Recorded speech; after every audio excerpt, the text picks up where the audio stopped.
Hello everyone, welcome back to my YouTube channel वंशन and emotions. I hope आप सब अच्छे हैं। अच्छे नहीं हो तो हो जाओ यार। 1 महीना 1 महीने बाद मैं अपना ये ईद का चांद दिखाने आई हूँ। पता है बहुत सारी गालियाँ मुझे खाने को मिलेंगी, पर क्या करें, होता है कभी कभी। खैर, ज़्यादा बातें ना करते हुए, और मैं अभी तो कोई वजह नहीं बताऊंगी कि मैं इतने दिनों से क्यों गायब थी, कहाँ गायब थी। सिंपली एक वन शॉट लेकर आई हूँ और डायरेक्ट उसे एक्सप्लेन करूँगी। इतने दिनों के बाद मैं वापस आई हूँ तो मेरे पास बोलने की ज़्यादा हिम्मत नहीं है। कोशिश करूँगी कि थोड़ी लॉन्ग स्टोरी हो सके, पर अगर शॉर्ट हो तो एडजस्ट कर लेना। खैर, आज की स्टोरी को हम स्टार्ट करते हैं। स्टार्टिंग होती है एक अंधेरी जगह से। उस अंधेरी जगह में जहाँ पर ज़्यादा रोशनी नहीं है, लेकिन हाँ, दूर कहीं एक रोशनी दिखाई दे रही है। वो रोशनी जो हल्की हल्की तरीके से अपनी शक्ल ले रही है। उसके हाथ पैर और फिर पूरा शरीर बन जाता है। फिर जैसे अपनी आंखें खोलती है वो रोशनी, उसके सामने उसके जैसे दिखने वाली एक और रोशनी होती है। जो सामने ये इंसान है, इसका नाम सान है। सान मॉडर्न वर्ल्ड का एक जाना माना आर्टिस्ट है। उसे कई सारी चीज़ें आती हैं आर्ट में, उसका कोई जवाब नहीं है। लेकिन जब आप बहुत ज़्यादा सफल होने लगते हो तो आपसे जलने वाले बहुत पैदा हो जाते हैं। वही हाल इंसान का था। उसका एक एक्सीडेंट हुआ और एक्सीडेंट के बाद में जब वो अपनी आंखें खोलता है तो वो खुद को इस अंधेरी जगह में पाता है, जहाँ पर उसके जैसा ही दिखने वाला एक और इंसान उसके सामने बैठा हुआ है। सामने वाला इंसान इंसान की तरफ देखकर हल्की सी स्माइल करता है। इंसान उसे देखता रहता है। सामने वाला इंसान इंसान की तरफ देखकर बोलता है, तुम ठीक तो हो ना? इंसान पूछता है, तुम कौन हो? मैं यहाँ क्यों हूँ? और ये कौन सी जगह है? तुम मुझे यहाँ लेकर क्यों आए हो? ये कितनी अजीब जगह है। सामने वाला इंसान बोलता है, मेरा नाम विंग है और अब से तुम विंग हो। तुम्हें मेरी जगह जीना होगा, अच्छी ज़िंदगी जीना। मेरी तरह मत रहना। मेरी ज़िंदगी बिल्कुल ठीक नहीं रही है। मैंने एक इंसान के पीछे अपनी पूरी ज़िंदगी को बर्बाद कर दिया। मैं तुम्हें पूरा सब कुछ बताऊंगा ताकि तुम मेरी तरह वही गलती फिर से ना दोहराओ। मैं चाहता हूँ कि तुम ठीक से रहो। तुम अच्छा महसूस करना, अपनी मर्ज़ी से जीना। मैं तुम पर कोई बोझ नहीं डालूँगा। बस तुमसे एक एक रिक्वेस्ट है, तुम्हें मेरा बदला लेना होगा। मेरी माँ के लिए लेना होगा मेरा बदला। बस इतना कर लेना। सन पूछता है, तुम हो कौन और मैं तुम्हारी जगह क्यों रहूं? तुम्हें याद है तुम यहाँ कैसे आए हो? अ, क्या मैं मर गया हूँ? नहीं, अब तक तुम पूरी तरीके से मरे नहीं हो। अभी भी तुम ठीक हो, पर हाँ, तुम पूरी तरीके से ठीक नहीं हो। तुम्हारा शरीर उस कार की दुर्घटना में जलकर ख़त्म हो चुका है। तुम्हारी सोल बची है। तुम्हारी सोल भी डैमेज है। अगर कोई दूसरी सोल तुम्हें अपनी सोल से थोड़ी एनर्जी दे दे तो तुम्हारी सोल हील होने के चांसेस ज़्यादा है और फिर तुम दोबारा ज़िंदा हो सकते हो। इंसान पूछता है, क्या बकवास है? मैं दोबारा ज़िंदा हो सकता हूँ? पूरी तरीके से बकवास है। विंग कहता है, हो सकते हो। कई सारी चीज़ें ऐसी होती हैं जो आँखों से दिखाई नहीं देती, पर वो मौजूद होती हैं। वैसा ही ये है। तुम एक दूसरी दुनिया में रहते हो और मैं एक दूसरी दुनिया में रहता हूँ। हम दोनों एक ही इंसान हैं, बस नाम अलग अलग है। और हमारा परिवार वो भी कुछ हद तक अलग ही है। तुम्हारा नाम अब से विंग होगा, सान नहीं होगा। मैं तुम्हें अपनी सारी यादें दे दूँगा ताकि तुम्हें कोई भी परेशान ना कर सके और कोई तुम्हारा गलत इस्तेमाल भी ना कर सके। तुम्हें सब समझ आ जाएगा जब तुम वापस जाओगे। तुम्हें मेरा शरीर मिल जाएगा, तुम उसमें ज़िंदा रहोगे। सैन पूछता है, फिर तुम्हारा क्या होगा? मैं मेरा कुछ नहीं होगा। तुम्हें पता है सबसे बड़ा दर्द क्या होता है? क्या होता है? जब आप ज़िंदगी जीने की सारी उम्मीदें खो देते हो। आपको ऐसा लगता है कि अब कुछ नहीं रहा, कुछ भी नहीं है। बस सांसें थम जाएं, आंखें बंद हो जाएं और कभी ना उठें। वो समय सबसे खतरनाक होता है। तुम कहना क्या चाहते हो? देखो, मैं तो मर चुका हूँ, तुम्हें मरने की ज़रूरत नहीं है। तुम मर चुके हो और मैं भी मर चुका हूँ। हम बस उस समय में खड़े हैं जहाँ से हमें दो रास्ते मिलते हैं। या तो हम दोनों इस दुनिया को छोड़कर जाएंगे, या तो तुम मेरी जगह वापस जाओगे। मैं ही क्यों? तुम क्यों नहीं जा सकते अपनी जगह वापस? मैंने कहा ना, ज़िंदगी जीने की सारी उम्मीदें मैंने खो दी हैं। अब मैं जीना नहीं चाहता, बस मैं आराम करना चाहता हूँ। तुम मेरे नाम की एक ग्रेव बनाओगे ना? तुम्हारा नाम विंग रहेगा, पर तुम बिना नाम की एक ग्रेव बना देना, ताकि मैं वहाँ शांति से रहूँ, दूर कहीं पहाड़ी इलाके में, जहाँ कोई ना आता जाता हो, पंछी चहकते हो, पेड़ पौधे हो, कुछ भी ना हो। ऐसी जगह पर मुझे वहाँ शांति मिलेगी। तुम ऐसा करोगे ना? ठीक है, तुम इतना इमोशनल मत हो। मुझे इमोशंस नहीं पसंद है। इसीलिए तो तुम ज़्यादा बेहतर हो। मैं एक भावनाओं से घिरा हुआ इंसान हूँ। मैं हमेशा इमोशनल होकर के फैसले लिया करता था। इसीलिए मैं इस हालत में हूँ जहाँ मेरे पास अब कुछ भी नहीं बचा, कुछ भी नहीं। एक ओमेगा के लिए उसकी इज्जत सबसे प्यारी होती है। मेरे पास तो वो भी नहीं बची, तो मैं जीकर क्या करूँगा? ओमेगा? ओमेगा क्या होता है? मैं तुम्हें बताना भूल गया। ओमेगा असल में वो होते हैं जो बर्थ दे सकते हैं। वो लड़के भी हो सकते हैं और लड़की भी हो सकती है। तुम्हारी दुनिया की तरह सिर्फ लड़कियां नहीं। कितनी अजीब चीज़ है, तुम एक ओमेगा हो। ओमेगा थोड़े कमज़ोर होते हैं। किसने कहा है? मेरी दुनिया में लड़कियां बिल्कुल कमज़ोर नहीं हैं। लड़कों को मारती पीटती हैं। एक लड़की बॉक्सिंग चैंपियन बन जाती है, तुम्हें पता है? मेरी दुनिया की लड़कियां बहुत ख़तरनाक हैं, लड़कों से भी ज़्यादा ख़तरनाक। इसलिए तो तुम एक बेहतर उदाहरण बनोगे। हमारी दुनिया में ओमेगास की कोई इज्जत नहीं है, उन्हें कुछ नहीं समझा जाता है। एक बात बताओ, तुम्हें मेरी दुनिया के बारे में कैसे पता चला? ये मेरा एक सीक्रेट है।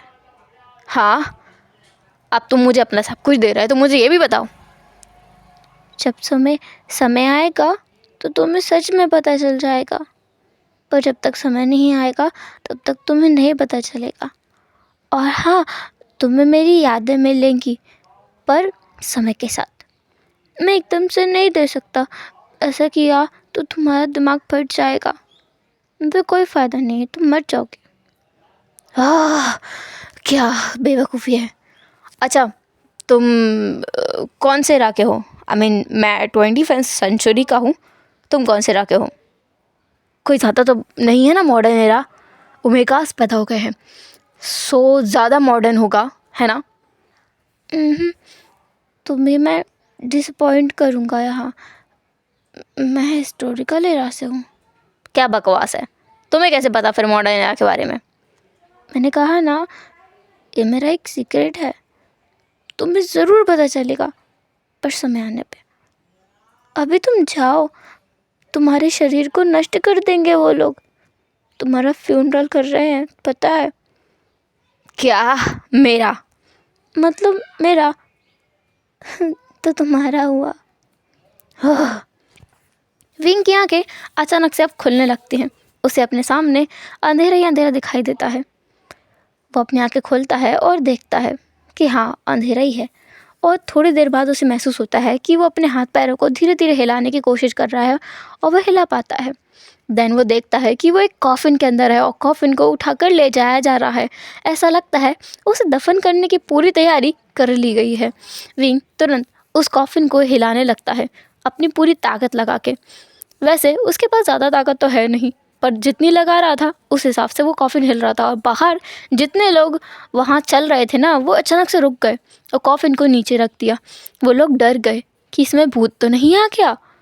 पर विंग जो कॉफ़िन के गेट को खोलता है और बाहर उठ के बैठ जाता है। सब लोग इतनी जोर से चिल्लाते हैं और दूर दूर तक भाग जाते हैं। ये सच में हिस्टोरिकल इला है। और अभी वो एक स्ट्रेट पर के खड़े हुए हैं जहाँ पर सामने किसी की ब्राइड जा रही है और इधर विंग का कॉफिन जा रहा था। विंग जैसे ही उठकर बैठता है वैसे ही सब लोग एकदम हैरान हो गए थे। जो ब्राइड जा रही थी वो भी रुक गई थी, मतलब जो ब्राइड का डोली जा रही थी वो भी वहीं पे रख दी गई थी, क्योंकि सब लोग एकदम हैरान थे। कोई मरकर वापस कैसे आ सकता है।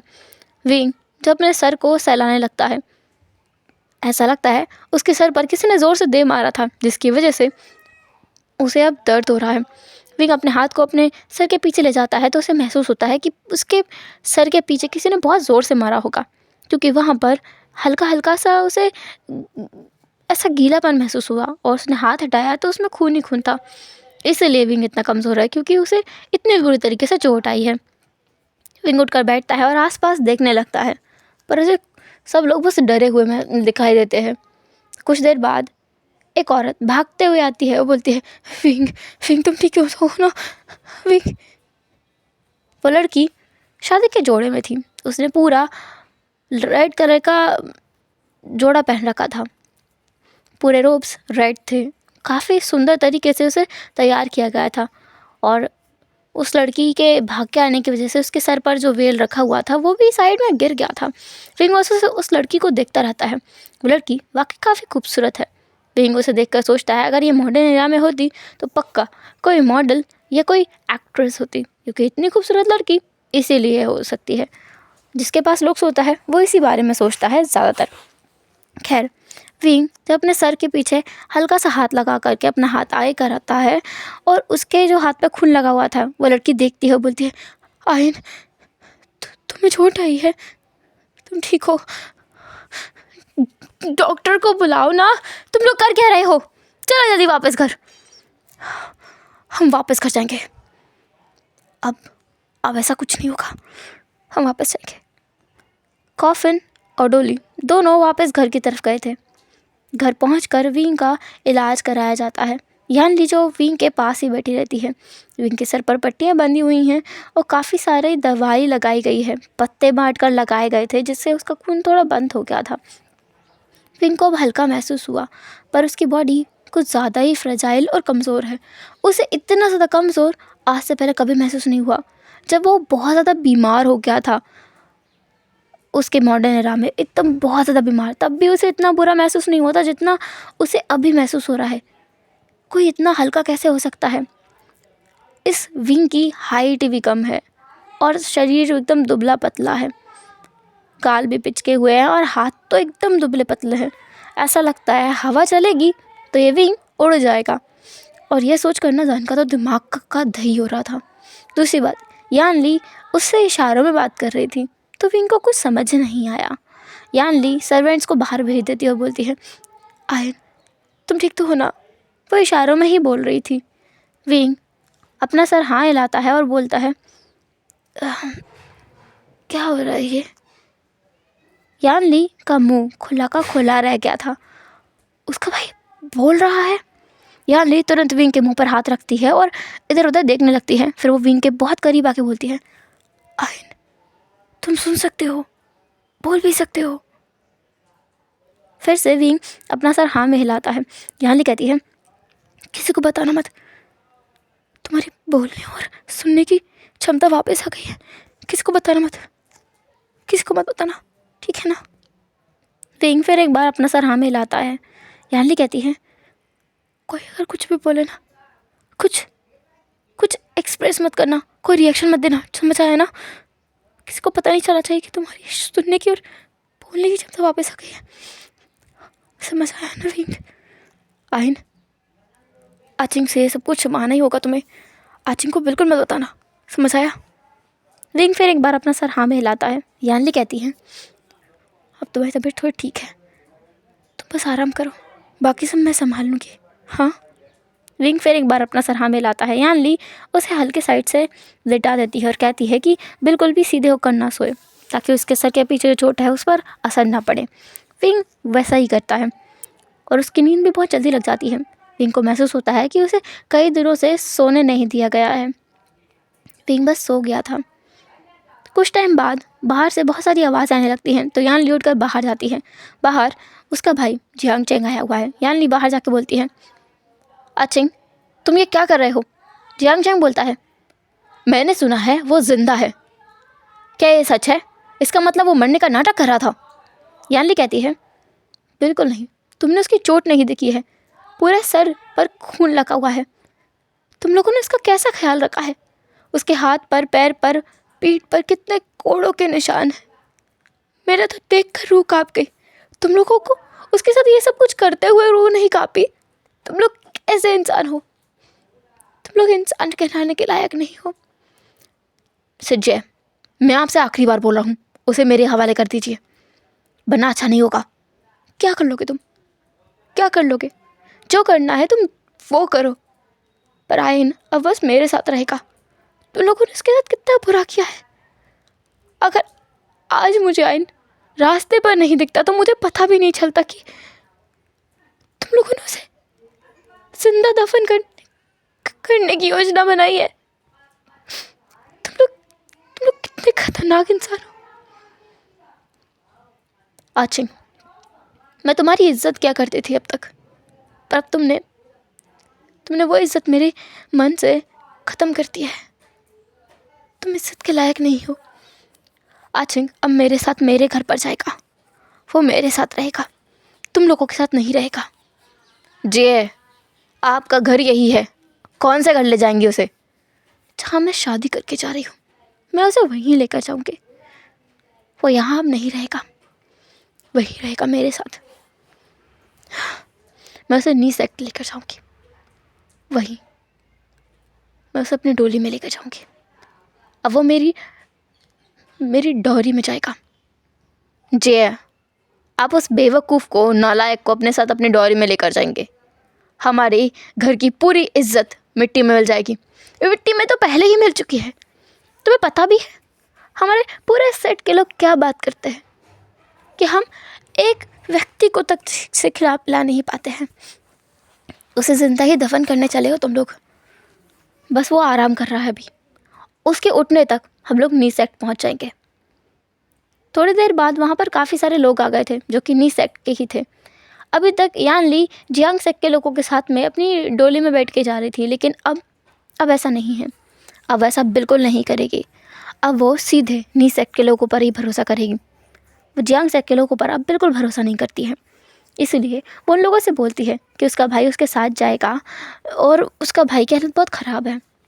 नी सेक्ट के लोग शायद बहुत ज़्यादा अच्छे हैं, बहुत ज़्यादा खुले दिमाग के हैं, इसलिए वो विंग को बहुत ही आराम से यानली के साथ यानली की कैरेज में बिठाते हैं और उसे कैरेज को बहुत ही सटीकता से लेकर जाया जाता है। शॉर्टकट नहीं लिया जाता है, रास्ता लंबा था लेकिन वो लंबे रास्ते से ही जाते हैं। उनके नी सेक्ट पहुंचने तक 3 दिन का समय बीत गया था। इस बीच में विंग 2-3 बार जागा था, पर उसे ज़्यादा कुछ सुनाई नहीं दिया, ज़्यादा कुछ दिखाई नहीं दिया, क्योंकि यानली कैरेज के अंदर अंधेरा करके रखती है जब भी विंग जागता है, और उसे बस दवाई देकर सुला देती है। अगली बार जब विंग की नींद खुलती है तो वो देखता है उसकी बॉडी पहले से ज़्यादा अच्छा महसूस कर रही है। अब वो कम से कम ठीक से देख पा रहा है। वो अपने आसपास देखता है तो ये कमरा काफ़ी साफ़ सुथरा और बड़ा है। एक बहुत बड़ा कमरा है, उसके हिसाब से तो एक बहुत बड़ा कमरा, क्योंकि मॉडर्न एरा में इतना बड़ा जो जगह पर जो कमरा बना हुआ है, इतने में तो उसका पूरा एक अपार्टमेंट आ जाता, लेकिन ये बस एक कमरा है उसके लिए। विंग बेड से उठता है, उठकर वो इधर उधर देखने लगता है। बहुत सारी एंटिक चीज़ें रखी हुई हैं आसपास। विंग को यकीन हो गया है वो एक हिस्टोरिकल एरा में आ गया है। विंग निकल के बाहर जाता है तो वो देखता है कि वहाँ पर काफ़ी सारे लोग हैं और काफ़ी सारी हलचल चल रही है। ऐसा लगता है कुछ बड़ा होने वाला है। वहाँ जो सर्वेंट था उसने जैसे विंग को देखा वो तुरंत भाग कर जाता है और किसी को बुला के लेके आता है। यान ली तुरंत वहाँ आ गई थी। यान ली विंग के पास आके बोलती है, आयन तुम जाग गए? विंग कहता है विंग जैसे ही अब अपनी सिज्जे को देखता है तो उसे सिज्जे के साथ में बिताए गए सारे पल याद आ जाते हैं, जहाँ पर उसे याद आता है कि उसका ख्याल रखने वाला इंसान यही है। जब भी उसे पीटा जाता था यान ली उसके ज़ख्मों पर मरहम लगाया करती थी। जब भी उसे खाना नहीं मिलता था यान ली उसे चुपके से खाना देती थी। जब उसे कमरे में बंद कर दिया जाता था तो यान ली गेट पर बैठकर उससे काफ़ी देर तक बातें किया करती थी। विंग को पढ़ने की ज़रूरत नहीं थी पर यान ली ने उसे पढ़ना सिखाया है। विंग को बाहर नहीं जाया न दिया जाता था पर यान ली उसे चुपके से अपने साथ बाहर ले जाया करती थी। विंग के पास ज़्यादा कपड़े नहीं हैं पर यान ली अपने हाथों से कुछ कपड़े बनाया करती थी। बहुत सारी चीज़ें हैं जो यान ली ने विंग के लिए की हैं, इसलिए विंग को पता है कि यान ली उसके साथ कितनी अच्छी है। जैसे विंग को ये सब याद आता है उसकी आंखों से आंसू आने लगते हैं और तुरंत विंग यान ली को गले लगा लेता है। उसे पता है ये विंग की सिज्जे है जिससे विंग बहुत प्यार करता है और अब जान भी बहुत प्यार करता है। यान ली कहती है, क्या हुआ आयन? तुम रो क्यों रहे हो? क्या तुम्हें दर्द हो रहा है? बोलो, क्या मैं किसी किसी डॉक्टर को बुलाऊं? नहीं सिज्जे, मैं ठीक हूँ। बस मैं सोच रहा था कि आप कितने अच्छे हो। बेवकूफ़, ऐसा कुछ नहीं है। वैसे हाँ, आज तुम अच्छे से तैयार होना। क्यों? तुम्हें मैं मेरे घर वालों से मिलवाऊंगी। मेरी शादी हो गई है ना, मैं तुम्हें अपने डोरी में लेकर आई हूँ। हाँ, मैं आपकी डोरी में आया हूँ? तुम मेरे डोरी में आए हो। अब तुम्हें ना उस घर पे जाने की बिल्कुल ज़रूरत नहीं है जहाँ तुम्हारी कोई इज़्ज़त नहीं है, जहाँ तुमसे कोई प्यार नहीं करता है। तुम यहाँ रहोगे जहाँ तुम्हारी सब लोग इज़्ज़त करते हों, जहाँ तुमसे सब लोग प्यार करते हैं। समझ आया? समझ आया। ठीक है, चलो चलो। विंग को लेकर यानली अंदर जाती है। विंग को वो ड्रेसअप करने लगती है और विंग जो बार बार यानली के हाथों को हटा रहा था वो बोल रहा था, सिज्जे मैं खुद से कर लूँगा, आप मत कीजिए। क्योंकि विंग एक लड़का है और यानली एक लड़की। हालांकि विंग ये भूल गया है कि वह भी एक ओमेगा है और यानली भी एक ओमेगा है। उन दोनों में कोई अंतर नहीं है और यानली ने उसे कई बार ड्रेसअप किया है। उसकी पूरी बॉडी को यानली ने देख रखा है। पर यह बात विंग हजम नहीं कर पा रहा है क्योंकि इंसान की दुनिया में गर्ल्स एंड बॉयज़ एकदम डिफरेंट इंसान होते हैं। बॉय एंड बॉयज़ के बीच में ज़्यादा डिफरेंस नहीं होता है तो वो एकदम खुल के रहते हैं, पर लड़कियों के बीच में बहुत सारा डिफरेंस होता है, इसलिए वो उनके साथ बिल्कुल खुल के नहीं रहते हैं। पर अभी बेचारा विंग कर ही क्या सकता है। यहाँ लिविंग को अच्छे से ड्रेसअप करती है, उसे एक ओमेगा की तरह सजाती है। विंग का तो दम घुटने लगा था क्योंकि जान को पता है वो ऐसे नहीं रह सकता। ये एक तरीके से लड़कियों की तरह है और वो ऐसा नहीं चाहता। उसका मेकअप किया गया है, उसके बालों में हेयर पिन्स लगाई गई हैं, उसे तैयार किया गया है, वो बहुत खूबसूरत लग रहा है। विंग खुद मिरर में देख के बता सकता है, लेकिन हाँ उसे अजीब भी लग रहा है क्योंकि ये उसके साथ पहली बार है। पर उसे एक चीज़ बहुत अजीब लगी, वो ये कि उसे ये सब कुछ देख करके अच्छा लग रहा है। जैसे लड़कियाँ अपने आप को निहारती हैं मिरर में देखकर, वैसा विंग भी कर रहा है और ये उसके लिए थोड़ा अजीब चीज़ है। खैर, नया एक्सपीरियंस है और सन को मज़ा भी आ रहा है। यहाँ लिविंग को लेकर के जाती है वहाँ जहाँ उसके फैमिली मेम्बर्स हैं। विंग को वो उनसे मिलवाती है। विंग, ये तुम्हारे ब्रदर इन लॉ है, मेरे हस्बैंड निमिंगजे, और ये इनका छोटा भाई है न्यूसन। अब से ये तुम्हारा दोस्त है, ठीक है? न्यूसन जो खुद भी एक ओमेगा है, वो तुरंत विंग के पास आके बोलता है, बी ब्रदर, हम दोनों अब से दोस्त हैं, ठीक है? विंग कहता है, हम दोनों दोस्त हैं। न्यूसन विंग की तरफ देखकर बस लंबी सी स्माइल करता है। उसके हाथ में फ़ैन था जिसके पीछे से वो बस खुद के फेस को हल्का हल्का सा छिपा रहा था जब उसका भाई उसे घूर कर देख रहा था। यान ली निमिंगजे का हाथ पकड़ के बोलती है, मिंगजे, क्या मेरे भाई को यहाँ रखना तुम्हें बुरा तो नहीं लगेगा ना? निमिंगजे कहता है, तुम्हारा भाई मेरा भाई है, मुझे बुरा नहीं लगेगा। हुसैन, विंग का ख्याल रखना। न्यूसन कहता है, हाँ तक्का। विंग, कुछ टाइम बाद न्यू हुसैन के इन लॉज आने वाले हैं, तुम भी उनसे मिल लेना। उनका एक छोटा भाई भी है, अगर तुम्हें ठीक लगा तो हम तुम्हारी बात करेंगे। विंग का तो सर घूम गया था। क्या? उसके रिश्ते की बात? वो तो अभी अभी यहाँ आया है, ऐसे कैसे वो शादी कर सकता है? याली कहती है, मिंगजे तुमने अभी कहा था कोई प्रॉब्लम नहीं है तुम्हें उसे यहाँ रखने से। नहीं, मिंगजे कहता है, मुझे कोई परेशानी नहीं है आली, वो एक ओमेगा है, कभी ना कभी तो उसे शादी करनी होगी, और मैं कौन सा कह रहा हूँ कि अभी शादी कर ले। वो बस उस अल्फा से एक बार मिल सकता है, अगर विंग को वो ठीक लगता है तो हम बात आगे बढ़ाएंगे, नहीं तो कोई बात नहीं है। वैसे भी हुसैन भी उसी सेक्ट में जाएगा, और अगर हम इन दोनों की शादी एक घर में भाइयों से करा देते हैं तो विंग के लिए आसानी होगी। तुम समझ रही हो ना? यानली कहती है, हाँ सही कहा तुमने। हुसैन तुम देखना है विंग के लिए।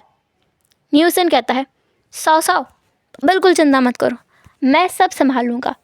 बीर ब्रदर हम लोग चलते हैं, चलो। विंग को लेकर न्यूसन बाहर आता है। बाहर आकर न्यूसन कहता है, हाँ दग्गा, मुझे इनसे बहुत डर लगता है। विंग तुम्हें दग्गा से डर तो नहीं लगा ना? तुम चिंता मत करो, दग्गा ना दिखने में बहुत ज़्यादा खतरनाक है पर दिल से बहुत अच्छे हैं। विंग कहता है, मुझे डर नहीं लगा, तुम्हें डर क्यों लगता है? स्कैरी है, बहुत डरावने है दग्गा। तुम बस अपने मन में बहम पाल के बैठे हो, वो उतने भी डरावने नहीं हैं। तुम्हें क्या मेरे दग्गा पसंद है? नहीं नहीं, क्या बात कर रहे हो, ऐसा कुछ नहीं है। हम हुसैन, क्या हम लोग बस ऐसे बातें करने वाले हैं? क्या करना चाहोगे? कहीं घूमने जाना चाहोगे? हाँ क्यों नहीं? बिल्कुल नहीं, सासाओ ने कहा है तुम कहीं नहीं जा सकते, क्योंकि तुम अभी ठीक नहीं हो, तुम्हारे सर पे चोट लगी है। तुम्हें चोट कैसे लगी है? विंग इस बारे में सोचने लगता है तो उसे याद आता है सब कुछ। हुसैन को लेकर के वो जब बैठ जाता है, वो बोलता है, हाँ अगर मैं सच बताऊंगा तो क्या तुम मुझ पर विश्वास करोगे? तुम अगर सच बताओगे तो हो सकता है मैं तुम पर विश्वास करूं, पर अगर तुम बताओगे ही नहीं तो मैं सोचूंगा भी नहीं कि तुम्हारे साथ ऐसा क्या हुआ है। दरअसल मुझे किसी ने मारने की कोशिश की है। सिज्जे सिज्जे शादी नहीं करना चाहते थे, इसलिए इसलिए इसलिए तुम्हें मारने की कोशिश की ताकि तुम मर जाओगे। तो सिज्जे का तो कुछ नहीं है बचा है इस एक्ट में, तो वो अपने आप बाहर चली जाएंगी, है ना? हाँ इसलिए शायद। शायद का क्या मतलब है? हो सकता है इसलिए, बाकी पता नहीं। किसने मारा तुम्हें? मुझे याद ही नहीं आ रहा है, लगता है सर पे चोट लगने की वजह से मैं काफ़ी सारी चीज़ें भूल गया हूँ। मैं तो सब कुछ भूल गया हूँ। जैसे उस सेक्टर में कितने लोग थे, जिस घर में मैं रहता था उस घर में कितने लोग थे, मुझे बस इतना याद है, सिज्जे सिज्जे वहाँ मेरे साथ थी। और कौन? और कोई याद नहीं है। और एक लड़का, पता नहीं क्या अजीब सा नाम था, सिज्जे को धमकी दिए जा रहा था। जब मैं बेहोश नहीं हुआ था उससे पहले तक मैंने उसकी आवाज़ थोड़ी सुनी थी, बाकी मुझे नहीं पता। कोई बात नहीं, भूल गया तो अच्छी बात है। ख़राब यादों को भूल जाना सबसे बेहतर तरीका है ना बीन? सही कहा तुमने। जो यादें दर्द देती हैं उन्हें रखने का कोई फ़ायदा नहीं है, उन्हें भूल जाना ही अच्छा है। वैसे हुसैन एक बात बताओ, मेरी आवाज़ इतनी पतली क्यों है और तुम्हारी आवाज़ इतनी सख्त क्यों है? ओह ये इसलिए क्योंकि मैं हमेशा अल्फाज के बीच रहा हूँ और मेरी आदतें भी उनकी जैसी हैं। वो तो दग्गा है जो हमेशा बोलते रहते हैं कोमे का कैसा होना चाहिए, वैसा होना चाहिए, ये वो फलाने कार भर रहे हैं क्या क्या। वैसे मेरे दग्गा भी एक अल्फा ही है, उनके साथ रहते रहते मेरी भी आवाज़, मेरी हरकतें, सब कुछ ऐसा ही हो गया है। दिखता है तुमने ओमेगास की तरह कपड़े भी नहीं पहने हैं। बिल्कुल। वैसे तुम्हें ओमेगा की तरह रहना पसंद है?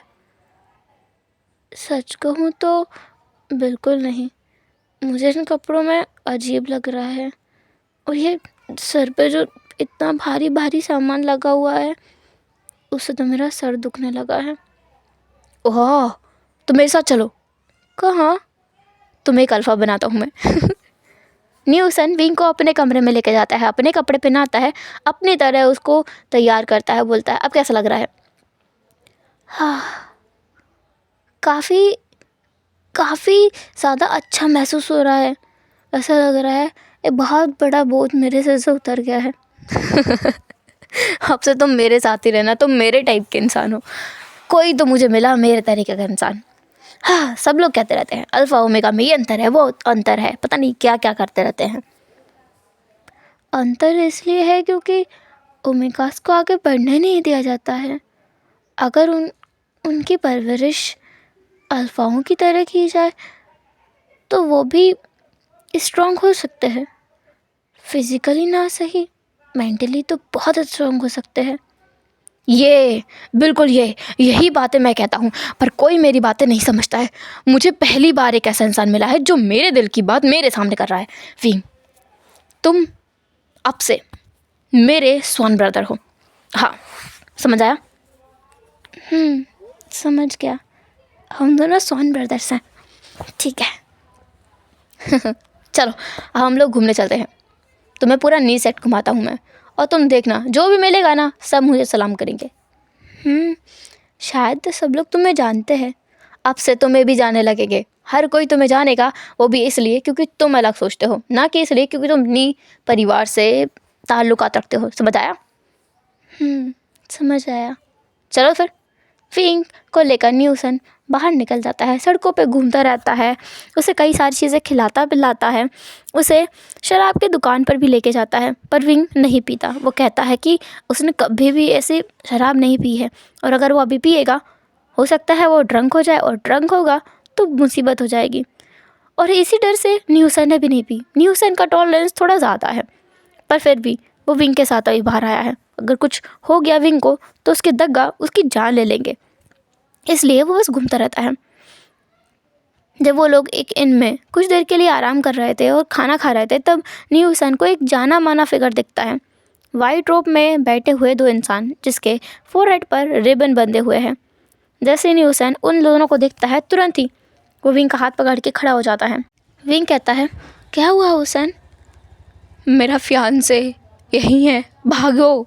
विंग कहता है, फियांसे?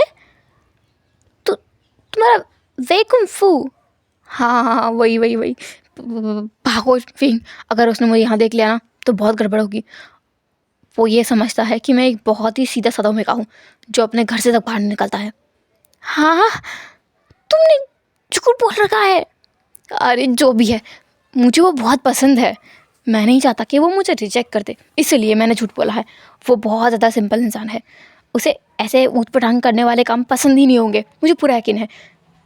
विंग, घर चलते हैं। हाँ, अगर तुम्हें पसंद है और उसे पता चल गया तो मुसीबत हो जाएगी, हम घर चलते हैं। चल चल चल। वो दोनों जाने लगते हैं। जाते जाते विंग, जिसका पैर एक टेबल से लगता है, वो चिल्ला कर उठता है। हुसैन कहता है, क्या हुआ? बहुत दर्द हो रहा है। हुसैन विंग के हाथ को पकड़ के वो उसे वहीं बिठा देता है और कहता है, तुम्हारे पैर से तो खून निकलने लगा है, तुम्हारे रोब भी एकदम लाल पड़ गया है। मैं कुछ करता हूँ, हाँ रुको। वो तुरंत आसपास घूमने लगता है। वो एक दुकान देखता है जहाँ पर शायद कुछ दवाई मिल सके। न्यूसन वहाँ जाता है। जब न्यूसन वहाँ से निकल जाता है, तब लानसेक के दो लोग, जिनका नाम लानसेचन और लानवांगजी है, दोनों वहीं विंग के पास से निकल रहे थे। विंग जो अपने घुटनों पर हाथ लगा के बैठा है, जिससे खून भी निकल रहा था। जैसे वो दोनों देखते हैं, तुरंत ही वहीं रुक जाते हैं। लानसेचन बोलते हैं, गोंगजा, क्या हुआ आपको? मुझे चोट लग गई है, मैं गलती से इस टेबल से बहुत ज़ोर से टकराया और मेरा पैर से बस खून निकले जा रहा है, अब दर्द भी हो रहा है। विंग वहीं के वहीं अपने रोप्स को खोलने लगा था। वो अपने पैर को खोलकर देखने ही वाला था, लेकिन तुरंत ही लानवांगजी उसके हाथ को पकड़ लेता है। वो बोलता है, क्या कर रहे हो? मैं देख रहा हूँ मेरी चोट कितनी ज़्यादा है। तुम्हें पता है तुम क्या कर रहे हो? क्या कर रहा हूँ? मैं अपनी चोट देख रहा हूँ, और क्या कर रहा हूँ? लानसेचन और लानवांगजी दोनों एक दूसरे की तरफ देखने लगते हैं। कहीं ओमे का दम है, ये ऐसे कुछ पता नहीं है। वांगजी कहता है, इतने सारे लोगों के बीच में तुम अपने पैर कैसे दिखा सकते हो? अभी मेरा पैर दिखाना ज़रूरी नहीं है, अभी मेरी चोट ज़रूरी है और मुझे मेरी चोट ठीक करनी है क्योंकि मुझे दर्द हो रहा है। तुम्हें चोट लगती तब तुम्हें पता चलता था कि पैर दिखाना ज़रूरी है या फिर चोट ठीक करना। वांग जी ये सुनता है तुरंत बस देखने लगता है विंग की तरफ। विंग के कलाई को पकड़ के वो उसकी पल्स को चेक करता है। विंग कहता है क्या कर रहे हो अब, तुम इतने सारे लोगों के बीच में मेरा हाथ पकड़ रहे हो, तुम्हें शर्म नहीं आती है। लान वांग जी तो बस पजल्ड हो गया था और लान सचन बस विंग को देखे जा रहा था कि ये क्या चीज़ है, कि इसने उन दोनों को नहीं पहचाना है। ऐसा कौन इंसान है जो लान सचन और लान वांग जी को नहीं जानता है। आसपास उसके लोग सब देखने लगे थे उन लोगों को। वांग जी कहता है चुप रहो। विंग बस उसकी आंखों से आंसू आ रहे थे। ऐसा नहीं है कि जान कमज़ोर इंसान रहा है अपनी पास्ट ज़िंदगी में, नहीं, बहुत स्ट्रॉन्ग रहा है वो। उसने पता नहीं कितने लोगों को तो मार ही डाला है, लेकिन अभी वो एक ओमेगा की बॉडी में है जो कि बहुत ज़्यादा फ्रेजाइल है और कमज़ोर है। जान चाह कर भी अपने आंसू को नहीं रोक सकता है और वो फ्रस्ट्रेट होकर बोलता है मैं रो क्यों रहा हूँ। लान सचन विंग की तरफ देखकर बोलता है क्योंकि तुम्हें चोट लगी है और तुम्हें दर्द हो रहा है इसलिए तुम रो रहे हो, पर ये गलत है। पता नहीं कि हुसैन का बच्चा कहाँ रह गया, अब तक क्यों नहीं आया। लान सचन कहते हैं हुसैन मेरा दोस्त। तुरंत एक आवाज़ आती है विंग तुम ठीक तो हो ना, मैं तुम्हारे लिए दवाई लेकर आया हूँ। तुरंत ही लान ब्रदर्स न्यू हुसैन की तरफ देखते हैं। न्यू हुसैन तो वहीं जम गया था कुल्फ़ी की तरह, पर अभी जमने का समय नहीं था। वो तुरंत विंग के पास आके बोलता है विंग तुम ठीक तो हो ना। विंग कहता है हाँ हुसैन बहुत दर्द हो रहा है, इन दोनों को देखना। मैं बोल रहा हूँ मुझे मेरी चोट देखने दो। इन लोगों को ये पड़ी है कि मेरे पैर जब लोग देखेंगे मेरी चोट की बिल्कुल परवाह नहीं है। न्यू हुसैन कहता है मुझे परवाह है, मुझे परवाह है, पर विंग हम ऐसा नहीं कर सकते। हम एक रूम में चलते हैं, ठीक है, तुरंत चलते हैं। तुम उठ सकते हो?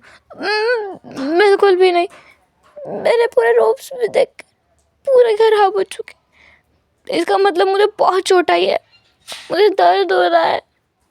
न्यू हुसैन लान सेन की तरफ देखता है। लान सेन कहते हैं हमारे सेक्टर में दूसरे ओमेगा को टच करना अलाउ नहीं है। विंग कहता है क्या बकवास है, कोई इंसान मर रहा हो ना तब भी उसको हाथ मत लगाना तुम लोग, मतलब वो इंसान मर भी जाए ना तो भी कोई चिंता नहीं है। कैसे अजीब लोग हैं, ओमेगा और अल्फा में इतना अंतर कौन करता है, अगर ओमेगा मर गया तो क्या होगा। मैं सच में कितनी अजीब जगह है। न्यूसन कहता है सचैन देखो ना उसको कितना दर्द हो रहा है, तुम कुछ कर क्यों नहीं रहे हो। लान सचैन पहली बार न्यूसन को इतना बौखलाते हुए देखता है। उसे समझ आता है ये इंसान बहुत ज़रूरी है न्यूसन के लिए, और ये भी समझ आता है कि न्यूसन कुछ तो उससे छिपा रहा है, क्योंकि न्यूसन हमेशा काम सॉफ्ट दिखता है, अभी तो वो बहुत अलग दिख रहा है। वांग जी विंग को अपनी गोद में उठा लेता है। विंग कहता है जल्दी चलो। वांग जी सोच रहा था कि अभी विंग बोलेगा किस उतारो, पर ऐसा कुछ नहीं था। विंग ने तो बोला जल्दी चलो। हाँ खैर, लान ब्रदर्स विंग को लेकर रूम में आते हैं। वांग जी विंग को बेड पे एकदम बिठा देता है और विंग अब तुरंत ही अपने ट्राउजर्स को ऊपर कर लेता है और अपने पैर को दिखाने लगता है। लान सचैन तो तुरंत अपना सर घुमा लेते हैं और वांग जी वही पजल्ड होकर खड़ा हुआ था। न्यूसन विंग के चोट को ठीक करता है, उसके ब्लड को साफ़ करता है, देखता है कि उसको पुरानी चोट में चोट लग गई है, पहले से उसके घुटने में चोट लगी हुई थी वही खुल गया है घाव। विंग कहता है मेरे शरीर पे कितने सारे निशान हैं, मुझे कितना मारा गया है। हाँ, एक ओमेगा होना कितना गलत बात है यार। न्यूसन कहता है विंग ये दुनिया ऐसी ही है, ओमेगा को कमज़ोर ही मानती है, ये समझती है जैसे कि हम लोगों की ज़िंदगी नहीं है, जो चाहे वो किया जा सकता है। विंग कहता है वही तो, सच में ये लोग कितने ख़राब हैं, आखिर हम भी तो इंसान हैं, हमें भी जीने का हक है अपने तरीके से। अगर हमारी जिम्मेदारी नहीं उठाना चाहते तो मत उठाओ, जाने दो, हम अपनी जिम्मेदारी खुद उठा लेंगे। हमारे पास करने के लिए बहुत सारे काम हैं, ज़रूरी नहीं है कि अल्फ़ा के दम पर ही हम ज़िंदगी बिताएं। मैं समझ गया, अब तुम्हें कैसा महसूस हो रहा है? हाँ, अब थोड़ा ठीक लग रहा है। हुसैन मुझे लगता है मेरी पीठ का घाव भी खुल गया है। न्यूसन कहता है क्या? मैं देखता हूँ, तुम मुड़ जाओ। अब वांग जी भी पीछे मुड़ जाता है। लान सेचन और वांग जी दोनों दरवाजे से बाहर आ चुके थे। ऐसा लगता है इस ओमेगा के पूरे शरीर पर चोट ही चोट लगी हुई है, क्योंकि विंग एक के बाद एक चोट का नाम लिए जा रहा था और दरवाजे पर सुन रहे थे वो दोनों। लान सेचन कहता है, लगता है ये ओमेगा की हालत बहुत ख़राब है। वांग जी कहता है, है कौन ये? पता नहीं, हुसैन ने कभी मुझे इसके बारे में बताया नहीं। कुछ देर बाद विंग, जो अब बिल्कुल ठीक महसूस करने लगा था, क्योंकि दवाई न्यूसन लेकर आया था वो बहुत रेयर है और बहुत महंगी भी है, पर न्यूसन के लिए एकदम आसान काम है इस दवाई को लेकर आना, क्योंकि वो तो नीसेक का राजकुमार है। खैर, विंग अब उठने की हालत में नहीं था। न्यूसन उसे वहीं लेटाकर बोलता है, मैं उन दोनों को बुलाकर लाता हूँ। हाँ। न्यूसन तुरंत बाहर जाता है और उन दोनों को बुलाकर लेकर आता है। लान सेचन कहता है, हुसैन, तुम कुछ बताना चाहोगे? न्यूसन कहता है, सिचन का आप किस बारे में बात कर रहे हैं? मुझे कुछ समझ क्यों नहीं आ रहा है। तुम्हें पता है ना, मुझे 2 चेहरे वाले इंसान पसंद नहीं हैं। विंग कहता है, इसीलिए तो वो 2 चेहरे बनाता है, ताकि तुम्हें 2 चेहरे वाले इंसान पसंद नहीं है। हाँ, असली नहीं हुसैन, कभी भी ऐसा नहीं करेगा। हुसैन, मैं तुमसे कह रहा हूँ, एक अल्फ़ा की वजह से तुम क्यों अपनी पर्सनालिटी को बदलने पे तुले हुए हो? तुम्हारा जो व्यक्तित्व है वो व्यक्तित्व है, वो कभी नहीं बदलेगा। आज या कल में उन्हें पता चलेगा ही चलेगा। इससे चाहे तुम आज ही बता दो। न्यूसन कहता है, तुम चुप रहो। विंग कहता है, मैं सच कह रहा हूँ, कभी ना कभी तो उन्हें पता चलेगा ही चलेगा, और जब सच्चाई पता चलेगी तो बहुत गलत होगा। हुसैन, कोई भी रिश्ता ना झूठ की बुनियाद पर नहीं बनाया जाना चाहिए। ऐसा करने से उस रिश्ते में खोखलापन आता है और वो मजबूत होने की जगह कमज़ोर होता जाता है। इससे चाहे तुम सच्चाई की बुनियाद पर एक हल्की सी डोर बांधो और उसे धीरे धीरे सहेज करके मजबूत करो, वो ज़्यादा बेहतर है। उस रिश्ते से तो बहुत बेहतर है जो कि एक गांठ की तरह हो शुरुआत में, और धीरे धीरे एकदम पतला होते होते पूरी तरीके से टूट जाए। न्यूसन कहता है, सही कहा तुमने। दरअसल ये मैं हूँ, नहीं हुसैन, सिजनगा। मैं आपको बहुत पसंद करता हूँ और मैं चाहता था कि आप भी मुझे पसंद करो, इसलिए मैं बस आपके आइडल टाइप बनने की कोशिश कर रहा था, पर मैं ऐसा नहीं हूँ। तुमसे किसने कहा कि तुम जैसा बर्ताव कर रहे थे वो मेरा आइडल टाइप है? आप भी तो ऐसे ही हो, एकदम काम रहते हो, सॉफ्ट रहते हो, तो आपको वैसे ही इंसान पसंद होंगे। मेरे सरल होने का मतलब ये नहीं है कि मुझे सरल इंसान ही पसंद आए। तुम जैसे हो वैसे अच्छे हो, मुझे वैसे ही अच्छे लगते हो। हाँ, मैं आपको अच्छा लगता हूँ? नहीं लगना चाहिए। ऐसा नहीं है, मैं तो खुश हूँ। आपसे मुझे कोई नाटक नहीं करना पड़ेगा, मैं बहुत खुश हूँ। विंग भी बस मुस्कुराता है। वांग जी को विंग एक बार में पसंद आ गया था। वांग जी विंग के पास बैठकर बोलता है, तुम्हें ऐसे अपने पैर किसी को दिखाने नहीं चाहिए। विंग कहता है, देखो तुम जो भी हो, मैं तुम्हें एक बात बता दूँ, अगर कोई इंसान मर रहा हो ना, तो सारे एथिक्स, सारी जो मोरालिटी है ना, सब कुछ भूलकर उस इंसान की जान बचाई जानी चाहिए। अब वो जान चाहे उसके कपड़े फाड़ कर ही क्यों ना बचाई जाए। लान वांग जी कहता है, क्या बकवास कर रहे हो? विंग कहता है, बकवास नहीं कर रहा हूँ, मैं सच कह रहा हूँ। वैसे तुम्हें ये बात कहाँ समझ आएगी? तुम तो एक राज्य के राजकुमार हो ना, तुम्हें कैसे पता होगा कि ज़िंदगी कितनी ज़रूरी होती है। तुम्हारे एक शब्द बोलने पर न जाने कितने लोगों की तो जान चली जाती होगी ना। न्यूसन कहता है, विंग ऐसा नहीं है। तुम चुप रहो, तुम तो हमेशा ही इन लोगों की साइड ही लोगे, क्योंकि ये तो तुम्हारे घर वाले हैं। हाँ, खैर मुझे घर जाना है। मैं कैसे घर जाऊँगा? यहाँ तो कोई व्हील चेयर भी नहीं है। तीनों विंग की तरफ देखने लगता है। विंग कहता है, व्हील चेयर होती है, इसमें चक्के लगे होते हैं और एक बैठने की जगह होती है, थोड़ा पीठ टिका के बैठ सकते हैं, और पीछे से कोई उसे धक्का देके चलाता है। जिसके पैर नहीं होते या फिर जिसके पैर में चोट लगी होती है वो उससे बैठ सकते हैं और गाड़ी आगे चलती जाती है। कोई उसे बस धक्का दे सकता है। ऐसे वो लोग कहीं भी जा सकते हैं बिना किसी बड़ी कैरेज के। न्यूटन कहता है विंग, ये तो बहुत अच्छा एक आइडिया है, हम इससे बिजनेस कर सकते हैं। विंग कहता है तुम्हें बिजनेस करना है तो मेरे पास और भी बहुत सारे आइडियाज़ हैं, मैं तुम्हें बता सकता हूँ। सच में? ठीक है, तो अब हम लोग बिजनेस करेंगे, हम भी देखेंगे ओमेगास में कितना दम है, सबको बता देंगे। और तुम्हें पता है विंग, आज तक कोई भी ओमेगा बिजनेस की उसमें आगे नहीं बढ़ा है, हम पहले होंगे। सही कहा, हम पहले होंगे। वांग जी बस विंग को देखता रहता है। उसे विंग काफ़ी अच्छा लग रहा है, पर वांग जी अपने आप को रोक लेता है। वो कुछ भी आगे नहीं करना चाहता है। वो लोग सीधे नी सेट पहुँच जाते हैं जहाँ पर वांग जी विंग को अपने गोद में उठाकर लेकर आया था। ये नज़ारा सब लोगों ने देखा था। उसे पता है, वांग जी को पता है कि अब क्या होगा। ये सब देखने के बाद में कोई भी नहीं रुकेगा। सब लोग उसके और विंग के बारे में बातें करेंगे और इस सब को रोकने का एक ही तरीका है कि वो बस ये बोल दे कि वो विंग से शादी करेगा। और वांग जी यही सोच रहा था। विंग को ला करके वो लोग मेन हॉल में बिठा देते हैं। विंग वहाँ बैठा हुआ है, यान ली भी है, न्यूसन, नीमिंग जे, लान सेचन, लान वांग जी, सब लोग वहाँ पर हैं। नीमिंग जे कहते हैं हुसैन ये सब क्या हो रहा है? न्यूसन कहता है तग्गा, वो मैं और विंग बाहर घूमने गए थे, विंग को चोट लग गई है। तुम्हें मैंने विंग का ख्याल रखने के लिए बोला था, तुमने उसका ऐसे ख्याल रखा है? यानली कहती है मिंगजे तुम इतना मत चिल्लाओ, इतना मत डांटो उसे, विंग के हाथ पहले से ख़राब है, वो शायद गिर गया होगा। विंग कहता है हाँ सुजय, हुसैन की गलती नहीं है, मेरी ही गलती है, मैं ही भागने की कोशिश कर रहा था और भागने के चक्कर में मैं गिर गया।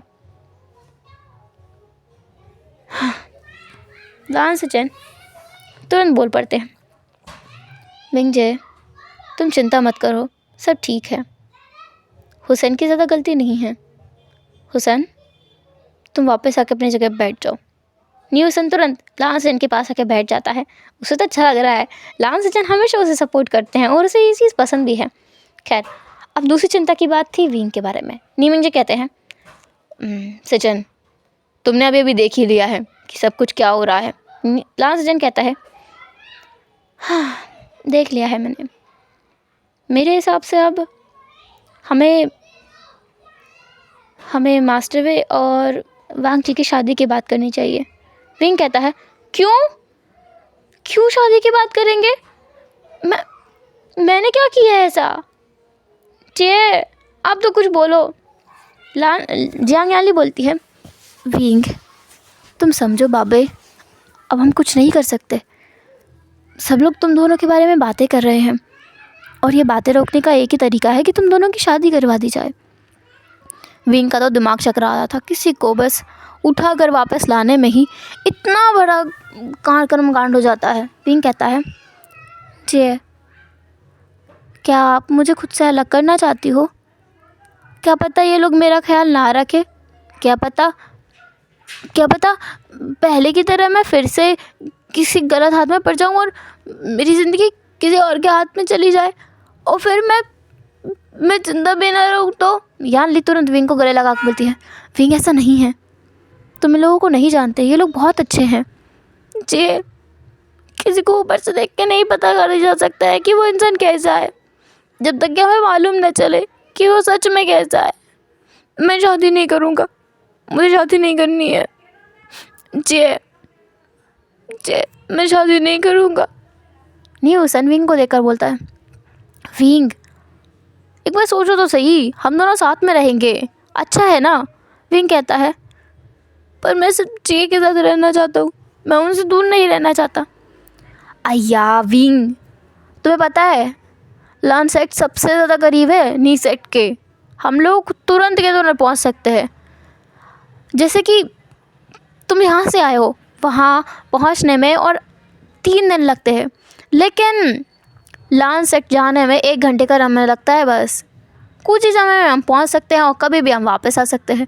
अगर हमें जैसे रोज़ रोज़ ये मिलना हो ना, तब भी हम रोज़ आ सकते हैं। क्या हम रोज़ आ सकते हैं? जे ज्ञानली कहती है, विंग तुम रोज़ आ सकते हो, पर तुम्हें ये शादी तो करनी होगी। तुम एक बार सोच कर देखो ना। विंग का तो दिमाग चकरा रहा था, उसे शादी नहीं करनी है, वो अभी यहाँ आया है, वो फिर शादी करे। भगवान, कहाँ फंस गया। खैर, लान वांग जी तुरंत आगे आता है, सबके सामने जो कर वो करता है, बोलता है, मैं विंग का ज़िंदगी भर ख्याल रखूँगा। विंग, तुम चिंता मत करो, हमारे सेक्ट में सिर्फ एक ही ओमेगा रखा जाता है, दूसरी शादी नहीं की जाती है। मरने तक दूसरी शादी नहीं होती है। मेरे मरने के बाद दूसरी शादी करोगे? मेरा मतलब है मेरे मरने तक कभी शादी नहीं होती है। जब तक कि दूसरा जन्म न हो तब तक नहीं होती है दूसरी शादी। विंग बस देखता रहता है। क्या ऐसा भी कोई सेक्ट रहा है हिस्ट्री में? उसे तो पता ही नहीं था। खैर, अच्छा है, ये तो बहुत अच्छा है। विंग कहता है, पर मैं अभी शादी नहीं करूँगा। किसी से शादी करने के लिए उसे समझना ज़रूरी है। ऐसे ही कैसे मुँह उठा के बस किसी के भी हाथ में अपना हाथ दे सकते हैं? ये बहुत ख़तरनाक चीज़ है। कुछ टाइम बिताना चाहिए ना साथ में। अगर समझ आता है तो रिश्ते की बात आगे बढ़नी चाहिए, लेकिन नहीं समझ आता है तो वो बात वहीं ख़त्म हो जानी चाहिए। क्या पता कोई इंसान अच्छा ना हो, तुम अच्छे हो। क्या पता मैं तुम्हारे लिए अच्छा ना हूँ, जैसे इंसान तुम चाहते हो वैसा मैं ना हूँ। तो इसलिए पहले जानना ज़रूरी है।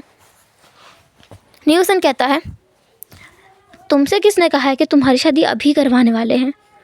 मेरी और सचेनगा के रिश्ते की बात कितने समय से हो रही है, जब हम दोनों बच्चे थे तब से, और अभी तक हमारी शादी नहीं हुई है। तो तुम्हारी शादी भी इतनी जल्दी नहीं होगी, तुम चिंता मत करो। ठीक है, मैं समझ गया। दग्गा, क्या हम दोनों आराम करने जाए? मुझे लगता है विंग के हाथ ख़राब होने लगी है ना विंग? विंग कहता है, हाँ हाँ हाँ, मेरा सर दर्द कर रहा है, मुझे आराम करने जाना है। न्यूसन विंग की तरफ देखकर बोलता है, विंग तुम चल पाओगे? विंग कहता है, नहीं। लान वांग जी फिर एक बार उसे गोद में उठा लेता है। विंग के कुछ कहने से पहले ही उसे गोद में उठा लिया गया था। न्यूसन रास्ता बताते हुए उसे कमरे में लेके जाता है। वांग जी विंग को कमरे में बिठा देता है। न्यूसन कहता है, वांग जी का अगा एक काम करो, आप थोड़ी देर के लिए यहाँ रुको, मैं कुछ देर में वापस आता हूँ। तुरंत ही न्यूसन वहाँ से भाग गया था। वो असल में विंग और वांग जी को थोड़ा समय देना चाहता है आपस में बात करने के लिए। वांग जी थोड़ा ऑकवर्ड महसूस करता है, क्योंकि आज तक उसने किसी भी ओमेगा के इतने करीब कुछ भी नहीं किया है। लेकिन उसे विंग को देखकर किसी की याद आ रही थी। कोई उसे बहुत याद आ रहा था, पर वो उस इंसान को नहीं ढूंढ सकता। वो इंसान इस दुनिया में नहीं रहा है, उसे पता है, तो वो उस इंसान को अब नहीं देख सकता है। खैर, वांग जी विंग को देखने लगता है, बोलता है, तुम ठीक तो हो ना? मैं ठीक हूँ। विंग वांग जी को देखता है। वांग जी के चेहरे को देखकर उसे कुछ याद आता है, तो वो तुरंत घबरा जाता है। वांग जी बोलता है, क्या हुआ?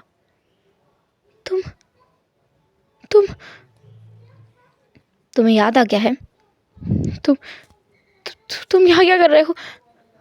तुम वही हो ना? तुम बहुत घटिया इंसान हो, चले जाओ यहाँ से। विंग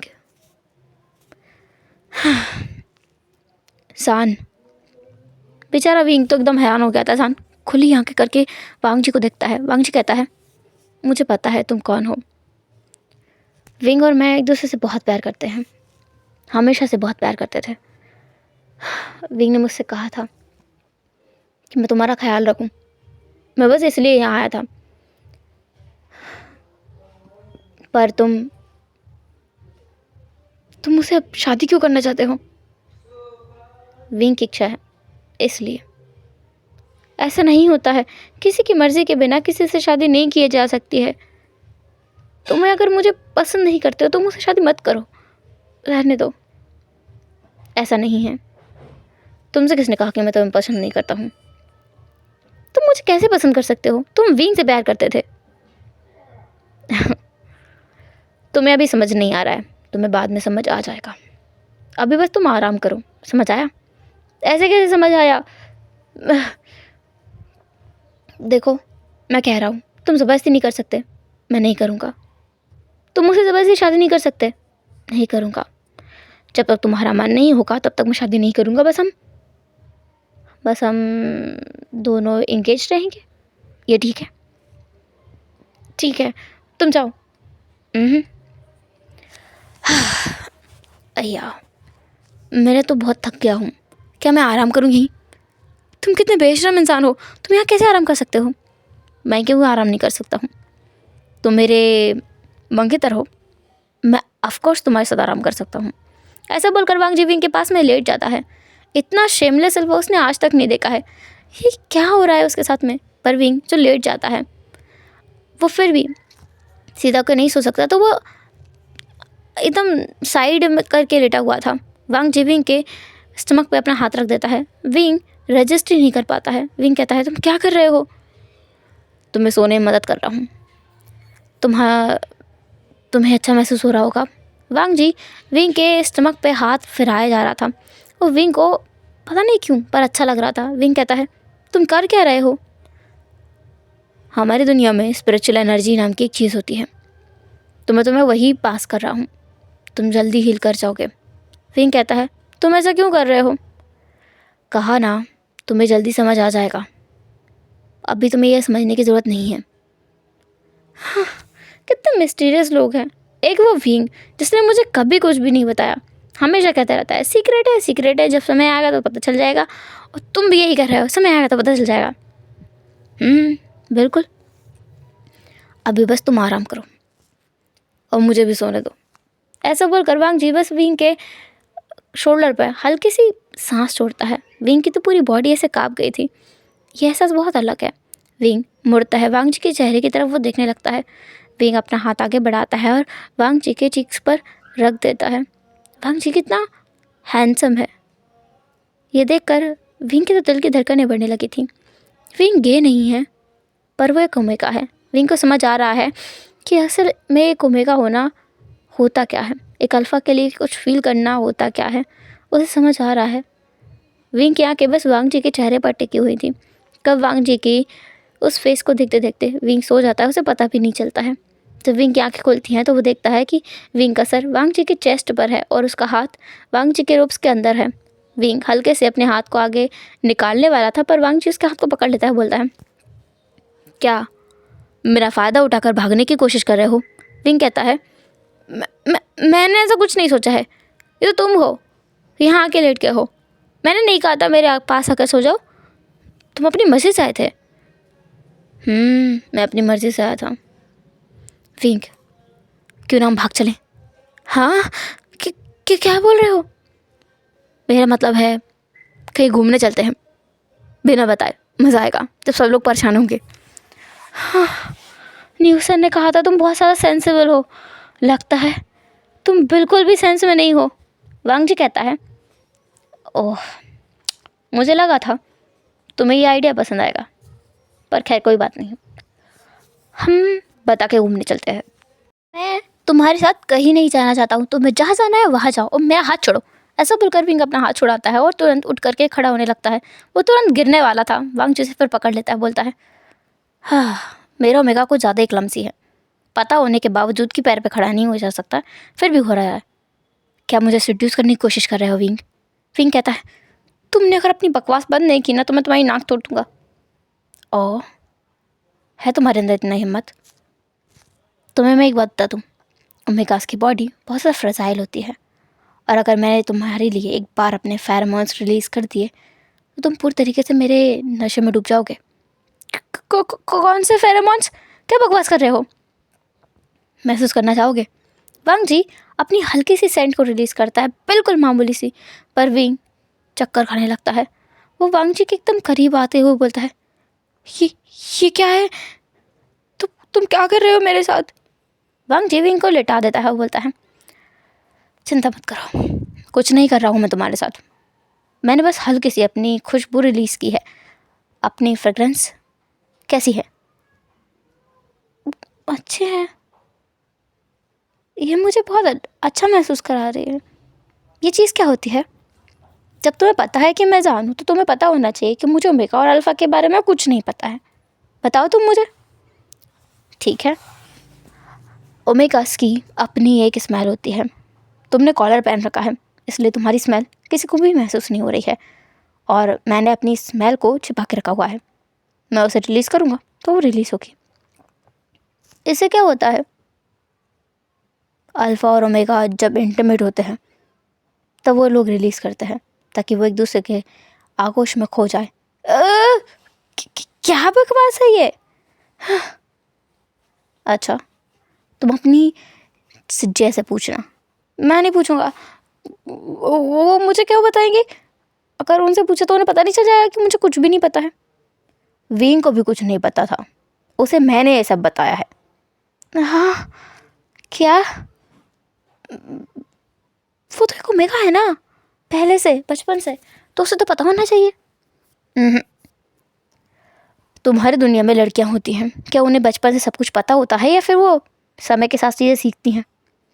विंग को समझ आया कि वांग जी क्या कहना चाहता है। विंग कहता है कि वो न्यूसन से पूछेगा, और वांग जी तुरंत अपना सर हाँ में हिला देता है। कुछ टाइम बाद न्यूसन वहाँ आता है, बोलता है क्या मैं अंदर आ जाऊँ? विंग कहता है तुम गए कहाँ थे? तुम मुझे अकेला छोड़ के कैसे भाग सकते हो, वो भी कल्फा के साथ में? विंग, तुम भूल रहे हो, हमारे फैमिली वालों ने तुम दोनों की शादी तय करती है, तो तुम दोनों एक दूसरे के मंगेतर हो। अगर तुम लोग साथ में लेटे हुए हो तो इसमें कोई फ़र्क नहीं पड़ता है। वैसे भी दगा भी देख के जा चुके हैं, सिचेंगा भी आए थे, वो भी देख के जा चुके हैं। हाँ सिचे, क्या उन्होंने मुझे इस हालत में देख लिया? हाँ, साव साव ने तो देखा था, वो खुश लग रही थी। हाँ, लाओ वांग जी के बच्चे, तुम भाग जाओ। विंग, मेरे बच्चे तो तब होंगे जब हमारी शादी होगी। न्यूसन अपना सर बस ढक लेता है, अपने मुंह पे हाथ रख लेता है। उसने वांग जी को इस तरीके की बात करते हुए आज तक कभी नहीं सुना। वांग जी विंग के फोrehead पे किस करके और वहाँ से निकल जाता है।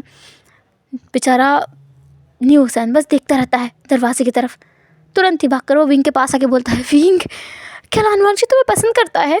अग्गा, अग्गा तुम्हें समझ में पसंद करते हैं? विंग कहता है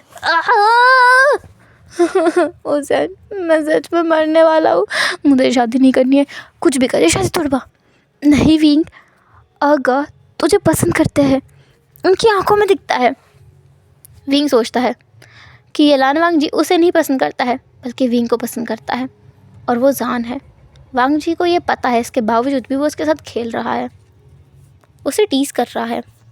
विंग, सोच कर देख, अग्गा सच में तुझे पसंद करते हैं। विंग कहता है गलती तेरी है, तेरी गलती है, तेरी गलती है। मैं क्यों उससे टकराया, तेरी वजह से हुआ है ये सब कुछ। मुझे अच्छा नहीं लग रहा है। विंग, तुझे पसंद आने लगा है लानवांग जी, इसलिए तुझे ऐसा लग रहा है। कितना अच्छा है ना, हम दोनों एक ही घर में शादी करेंगे, साथ में रहेंगे। वैसे भी हम दोनों स्वर्ण ब्रदर्स हैं, भूल गया ना? विंग कहता है तेरी तो तेरी वजह से सब कुछ हो रहा, तेरी वजह से हो रहा है ये सब कुछ, तूने सब कुछ किया है। हाँ, मैंने कहाँ सब कुछ किया है? देख, दिल तेरा, अगर वो फीलिंग्स ले आ रहा है वांग जी के बारे में तो वो तेरी गलती है, मेरी गलती कहाँ है? सब कुछ तेरा है, बॉडी तेरी है, दिल तेरा है, फीलिंग्स तेरी है, शादी तुझे करनी है, गलती मेरी कहाँ से हुई? गलती तेरी है। मुझे शादी नहीं करनी है। समय दे अपने आप को, फिर समझ आ जाएगा। हाँ, बेवकूफ़।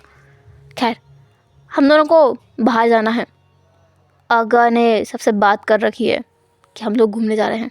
हाँ, वो अभी तो यहाँ से गया है, इधर भी बात कैसे कर ली? पहले बात की थी। तुझे बताया नहीं ना, इसलिए बोल रहा था कि भाग चलते हैं। तुम दोनों भागने वाले हो? नहीं, कहीं घुमाने लेके जाने वाला है। विंग, एक बात बताऊँ, अगा बहुत अलग इंसान है, बाकी अल्फाज से एकदम अलग। जहाँ पे बाकी अल्फाज थोड़ा झिझकते हैं ओमेगास के मामले में, अगा वैसे नहीं है। उन्होंने सबके सामने कहा था अगर उन्हें कोई ओमेगा पसंद आएगा तो वो सबके सामने उसे अपनाएंगे, वो जो चाहे वो करेगा और वो उसे अनकंडीशनली सपोर्ट करेंगे। तो तू बहुत लकी है, अगा तुझे सच में बहुत पसंद करते हैं। अगा अगा अगा, तू क्यों निकल लेता तेरे अगा से? कोई शादी कर ले अपने अरका से। नहीं नहीं विंग, मैं ऐसा नहीं कर सकता। मुझे मेरे सचिन का बहुत पसंद है, मैं उनसे प्यार करता हूँ, तो मैं उन्हीं से शादी करूँगा और उनके साथ ढेर सारे बच्चे करूँगा। हुसैन, तो ऐसी बातें कर भी कैसे सकता है? क्यों नहीं कर सकता? मैं बच्चे पैदा करूँगा तो बात क्यों नहीं कर सकता?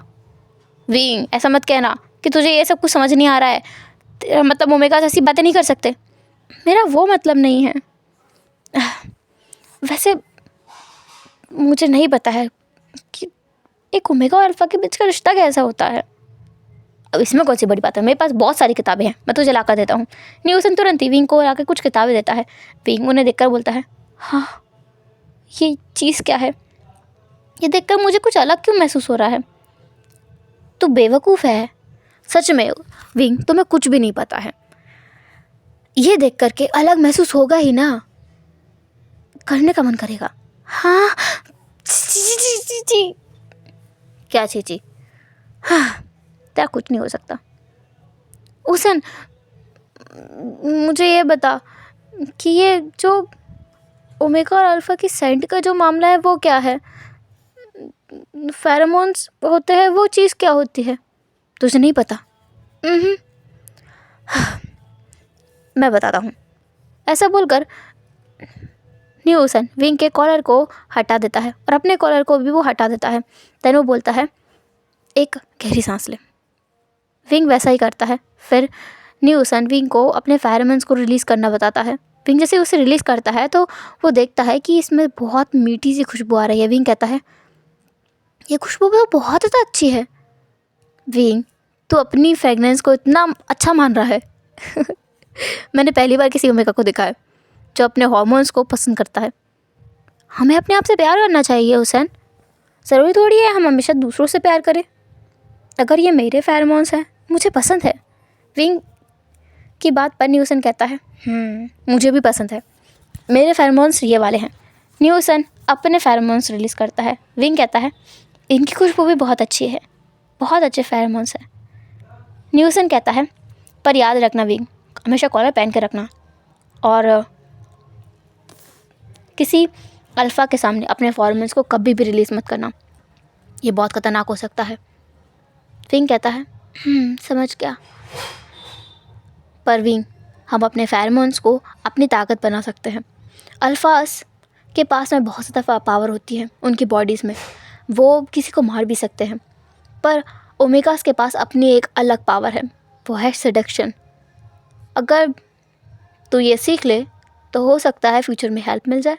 विंग कहता है, नहीं नहीं, क्या नहीं नहीं, हमें हमेशा एक कदम आगे चलना चाहिए, हर एक चीज़ सीख कर रखनी चाहिए, क्या पता कब कौन सी चीज़ काम आ जाए। विंग कहता है, सही कहा। और क्या हम लोगों के पीरियड्स भी आते हैं? ये कौन सी चीज़ होती है? महीने में एक बार होता है ना वो? महीने में एक बार कब होता है? 4 महीने में एक बार हम लोगों की हीट आती है। हाँ, हीट क्या होती है? तुझे हीट नहीं पता है? तूने तेरी हीट कैसे बताई है विंग? मेरे का तो मुझे मेडिसिन देते हैं, मैं हमेशा दवाई लेता हूँ। तेरी बॉडी पर इतने निशान हैं, पक्का तू अपने आप को उस समय मारता होगा, तुझे दवाई नहीं मिलती होगी ना उस समय। हाँ, कैसे लोग हैं, एक ओमेगा को सही से रख भी नहीं सकते। विंग कहता है, पुरानी बातों को छोड़, मुझे अभी बता, हीट क्या होती है? तब न्यूसन बताता है कि हीट और रट क्या होती है। एक अल्फ़ा की रट आती है जिसमें उसे इंटीमेट होना होता है और वो बहुत ख़तरनाक होती है। ज़्यादातर रट के समय अल्फ़ाज के साथ में ओमेगाज भी नहीं रहते हैं, मैरिड ओमेगाज भी नहीं रहते हैं, क्योंकि अल्फ़ाज की हीट बहुत ज़्यादा खतरनाक होती है। वो एक ओमेगा को जान से मार भी सकते हैं क्योंकि वो अपने सेंसेस में नहीं रहते हैं। इसलिए उस समय उन्हें बस दवाई गोली दी जाती है और उन्हें बेड़ों में बांध करके बंद किया जाता है। विंग पूछता है, क्या सिचेन के साथ भी ऐसा ही है? न्यूसन कहता है, दरअसल लांसेक के जो ओमेगा अल्फ़ाज होते हैं वो बहुत ज़्यादा खतरनाक होते हैं, उनसे शादी करने के लिए हर कोई डर जाता है। तो तू क्यों शादी करना चाहता है? क्योंकि वो लोग बहुत ज़्यादा लॉयल होते हैं। लांसेक के जो अल्फ़ाज होते हैं वो इतने लॉयल होते हैं कि वो मर जाते हैं लेकिन कभी किसी दूसरे ओमेगा की तरफ आँख उठा के नहीं देखते हैं। वो सिर्फ एक ओमेगा को पसंद करते हैं और दूसरी की तरफ बिल्कुल नहीं देखते। विंग सोचता है कि ये लान वांग जी कौन सी चीज़ है, ये भी तो लान सेक का ही है ना, ये विंग से प्यार करता है, फिर जान के साथ क्यों रह रहा है। खैर ये तो मिस्ट्री है उसके लिए। न्यूसन बताता है कि लांस एकेलफास को भी बेड़ियों में बंद किया जाता है। उनकी हीट के समय एक अलग जगह अलग क्वार्टर रहता है जहां उन्हें भेज दिया जाता है। अल्फाज अपनी रट वहीं बिता कर आते हैं। अल्फाज की रट 3 दिन की होती है, ओमेगास की हीट 5 दिन की होती है। और ओमेगास की हीट में अल्फाज को रख लिया जाता है, पर लांस एक्ट में अलग नियम है। लांस एक्ट में हीट और रट के दौरान अल्फ़ा और ओमेगा अलग ही रहते हैं, क्योंकि ओमेगास की हीट अल्फाज की रट को ट्रिगर कर सकती है और अल्फाज की रट ओमेगास को पूरी तरीके से नेस्तनाबूद कर सकती है। उनके शरीर को नहीं, उनकी आत्मा को भी बर्बाद कर दे, इतनी खतरनाक होती है, इसलिए वो अलग अलग रहते हैं। विंग तो सुनकर ही डर गया है, उसे बहुत डर लग रहा है। खैर विंग को बहुत सारी चीज़ें पता चलती हैं, बहुत सारी इंटरेस्टिंग चीज़ें जो उसे आज तक नहीं पता थी। खैर वो वहाँ से निकलता है और लोग घूमने जाते हैं। लालटेन फेस्टिवल का दिन था जहाँ पर वांग जी और विंग साथ में थे। साथ में वो लालटेन छोड़ते हैं। दोनों अपनी अपनी विश मांगते हैं। विंग थोड़ा अच्छा महसूस करता है। वांग जी उसे घुमा रहा था। एक लेक के किनारे दोनों बैठे हुए थे। विंग पूछता है, विंग के बारे में कुछ और बताओ ना, मुझे उसके बारे में कुछ नहीं पता है। वांग जी कहता है, दरअसल विंग की माँ बचपन में ही गुजर गई थी, तब से विंग जियांग सेक्ट में रहा है। विंग की माँ कांग से सरन थी, जियांग फैमिन की दूसरी वाइफ। विंग की माँ असल में लीगल वाइफ थी, पर उनके डॉम को हटा दिया गया है, ये बोलकर कि वो एक मिस्ट्रेस है। ये तो गलत बात है ना। हमारे पास सभी कुछ सबूत नहीं है, क्योंकि उस समय तक किसी को पता ही नहीं था कि विंग की माँ जियांग फैमिन की पहली वाइफ है। जब तक हमारे पास सबूत नहीं होगा तब तक हम कुछ नहीं कर सकते। पहली परेशानी है बस विंग की मॉम की जो डॉम है उसे मेन हॉल में पहुंचाना। उसके बाद में कुछ और देखा जाएगा। मैं उन लोगों को सच में नहीं छोड़ूंगा। विंग की हालत बहुत ख़राब कर दी है उन लोगों ने। लानवांग जी, एक बात समझ नहीं आई, तुम विंग से इतना प्यार करते थे तो विंग को लेकर कहीं गए क्यों नहीं? विंग को मरने के लिए क्यों छोड़ दिया? मैंने मरने के लिए नहीं छोड़ा, विंग कहीं जाना नहीं चाहता था। विंग जिसने कसम ली थी कि जब तक वो मरेगा नहीं तब तक वो जियांग सेक को छोड़ेगा नहीं। हाँ, ऐसा कौन करता है? मैंने उससे कहा था कि ऐसा कुछ नहीं होता है, अगर वो कसम तोड़ भी देगा तो कोई फ़र्क नहीं पड़ेगा। वही तो, पर वो नहीं माना। आखिरकार वो मर ही गया। हाँ। उसने तुम्हें बताया कैसे कि वो मुझे यहाँ लेकर आने वाला है इस दुनिया में? वो तुम्हें कैसे पता कि मैं मॉडर्न वर्ल्ड से हूँ? लानवांग जी कहता है, अरे भगवान, तुम सच में नहीं मानोगे ना? क्या नहीं मानूंगा? मैंने कहा ना, सब्र करो, सब्र का फल बहुत अच्छा होता है, तुम्हें धीरे धीरे समझ आ जाएगा। विंग, मैं तुमसे कह रहा हूँ, मेरी ज़िंदगी में तुम्हारे अलावा कोई नहीं है। मैं विंग नहीं हूँ, तुम्हें पता है ना, मैं जान हूँ। तुम जान हो तो मेरी ज़िंदगी में जान के अलावा कोई नहीं है। क्या बकवास कर रहे हो? कुछ बकवास नहीं कर रहा हूँ। तुम बस अभी जो हमारे पास समय है ना, इसका मज़ा लो, बाकी सारी चीज़ें जाने दो। विंग कहता है, हाँ, पता नहीं कितनी अजीब जगह है। वैसे ये आसमान में इतने सारे लालटेन देखकर मुझे बहुत अच्छा लग रहा है। जब मैं शहर में था तब मेरे पास कोई भी नहीं था, मेरे घर वाले नहीं थे। मेरे पास सिज्जे हैं अब, और वो मुझसे बहुत प्यार करते हैं। ब्रदर इन लॉ भी अच्छे है, वो भी बहुत अच्छे है। न्यूसन भी बहुत अच्छा है, मेरा स्वान ब्रदर? कौन? न्यूसन, वो तो एक ओमेगा है ना। तो विंग, तुम्हें पता है स्वान ब्रदर्स का मतलब क्या होता है? क्या होता है? ब्रदर्स। तुम न्यूसन से प्यार करते हो? हाँ, वो मेरा दोस्त है, मैं उससे सच में प्यार करता हूँ।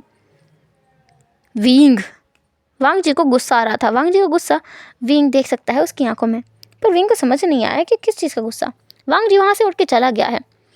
वांग जी वहाँ से उठ के जाता है और विंग खुद भी उसके पीछे पीछे आता है। वांग जी पहुँच गया था एक इन में जहाँ पर लान सेचेन और न्यू सेन भी हैं। न्यू सेन और लान सेचेन एक रूम में रुके हुए हैं, वांग जी और विंग एक रूम में रुकेंगे। ये लान सेचेन का फैसला था।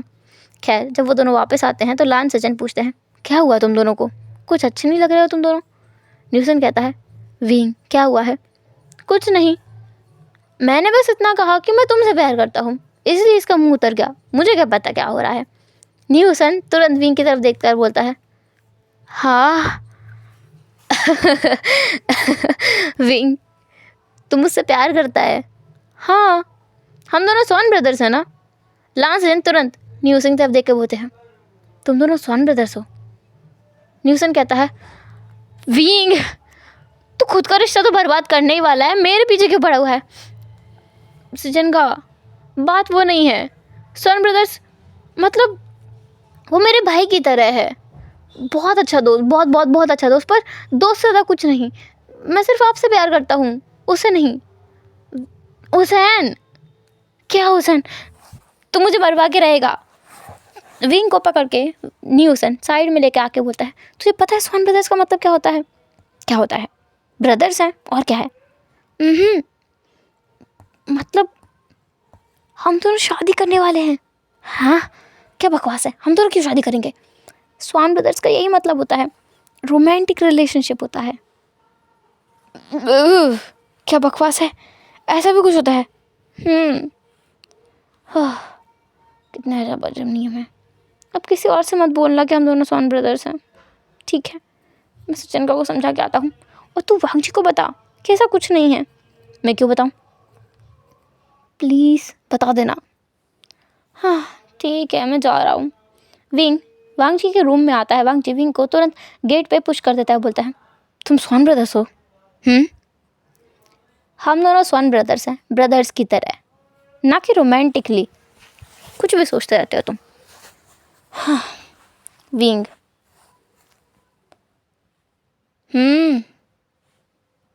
बैठो यहाँ।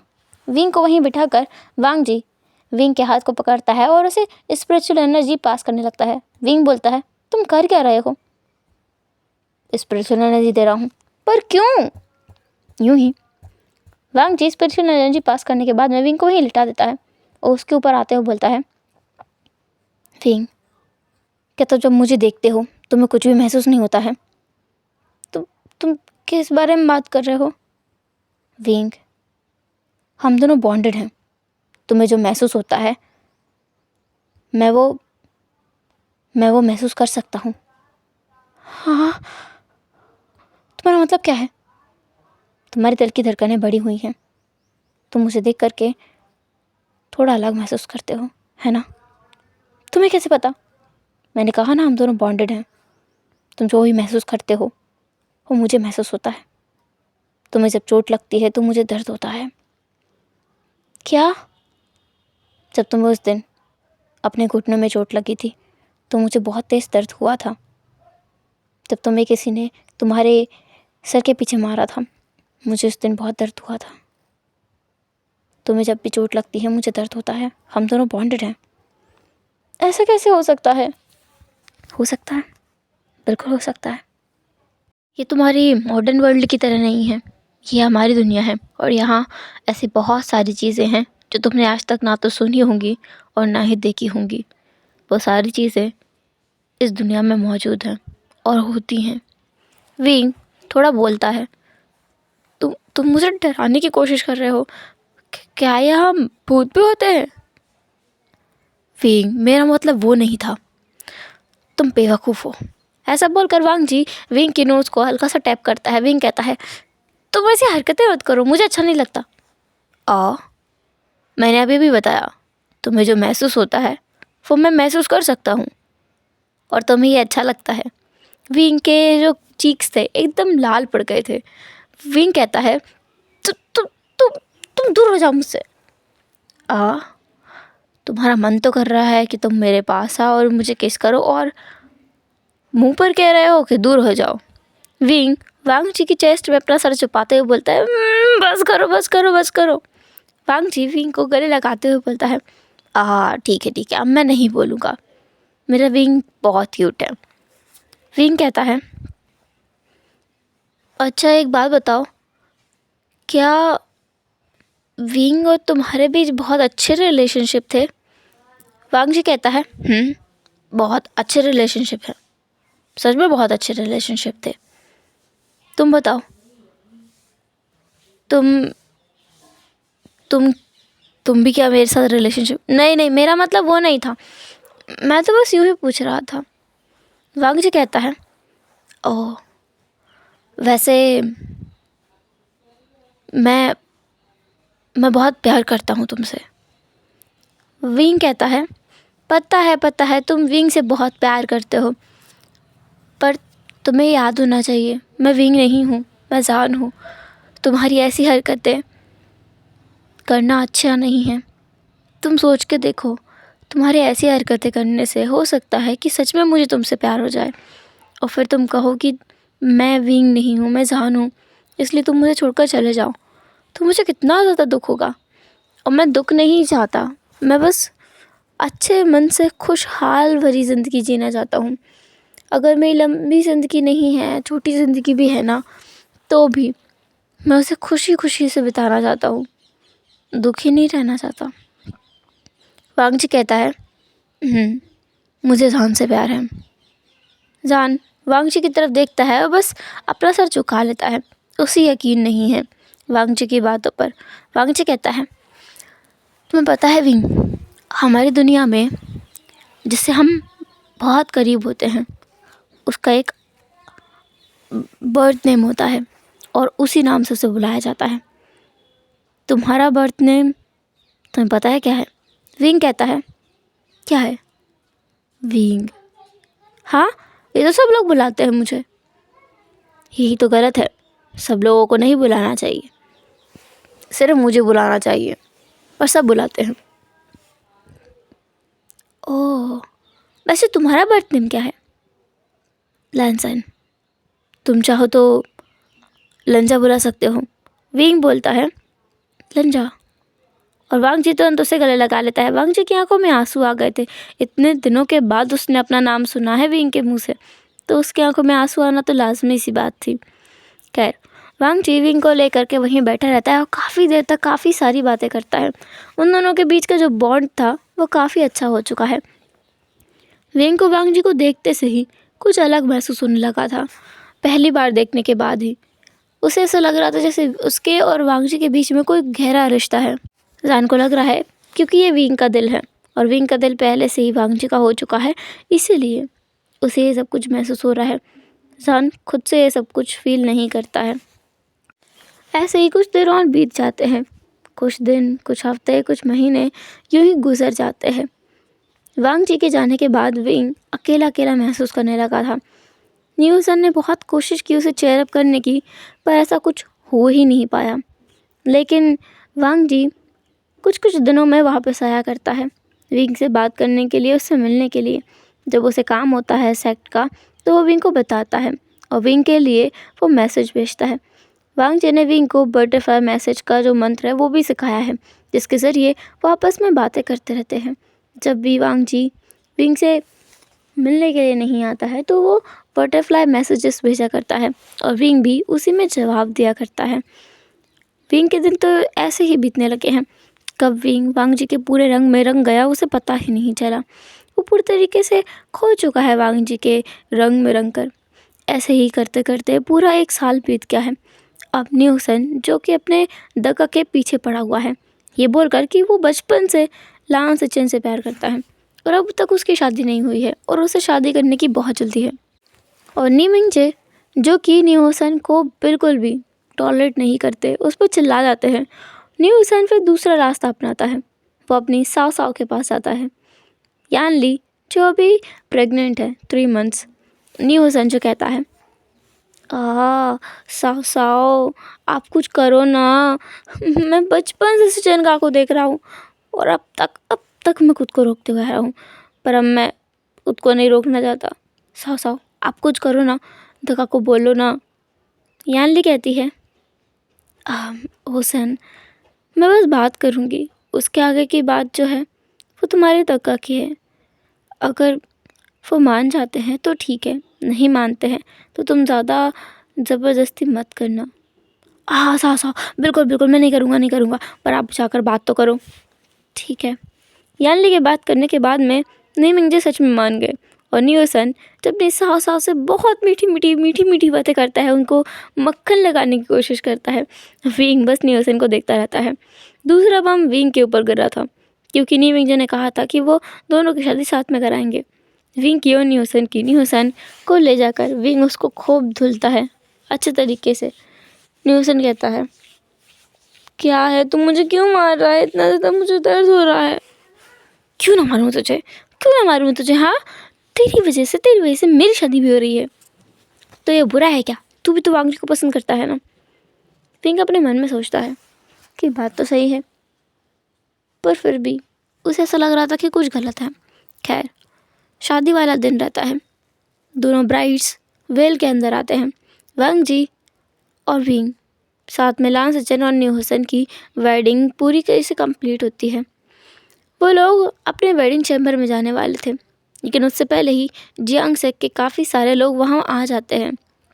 आकर के वो वहाँ पे हंगामा मचाने लगते हैं, स्पेशली जियांग चेंग और मैडम यू, जो कि दोनों वहीं पर मौजूद थे और बहुत ज़्यादा शोर कर रहे थे, ये बोलते हुए कि उसके सेक्ट का एक ओमेगा नी सेक्ट ने अपने पास रख लिया है और उसका इस्तेमाल करके वो लान सेक्ट से अच्छे रिश्ते बनाना चाहता है।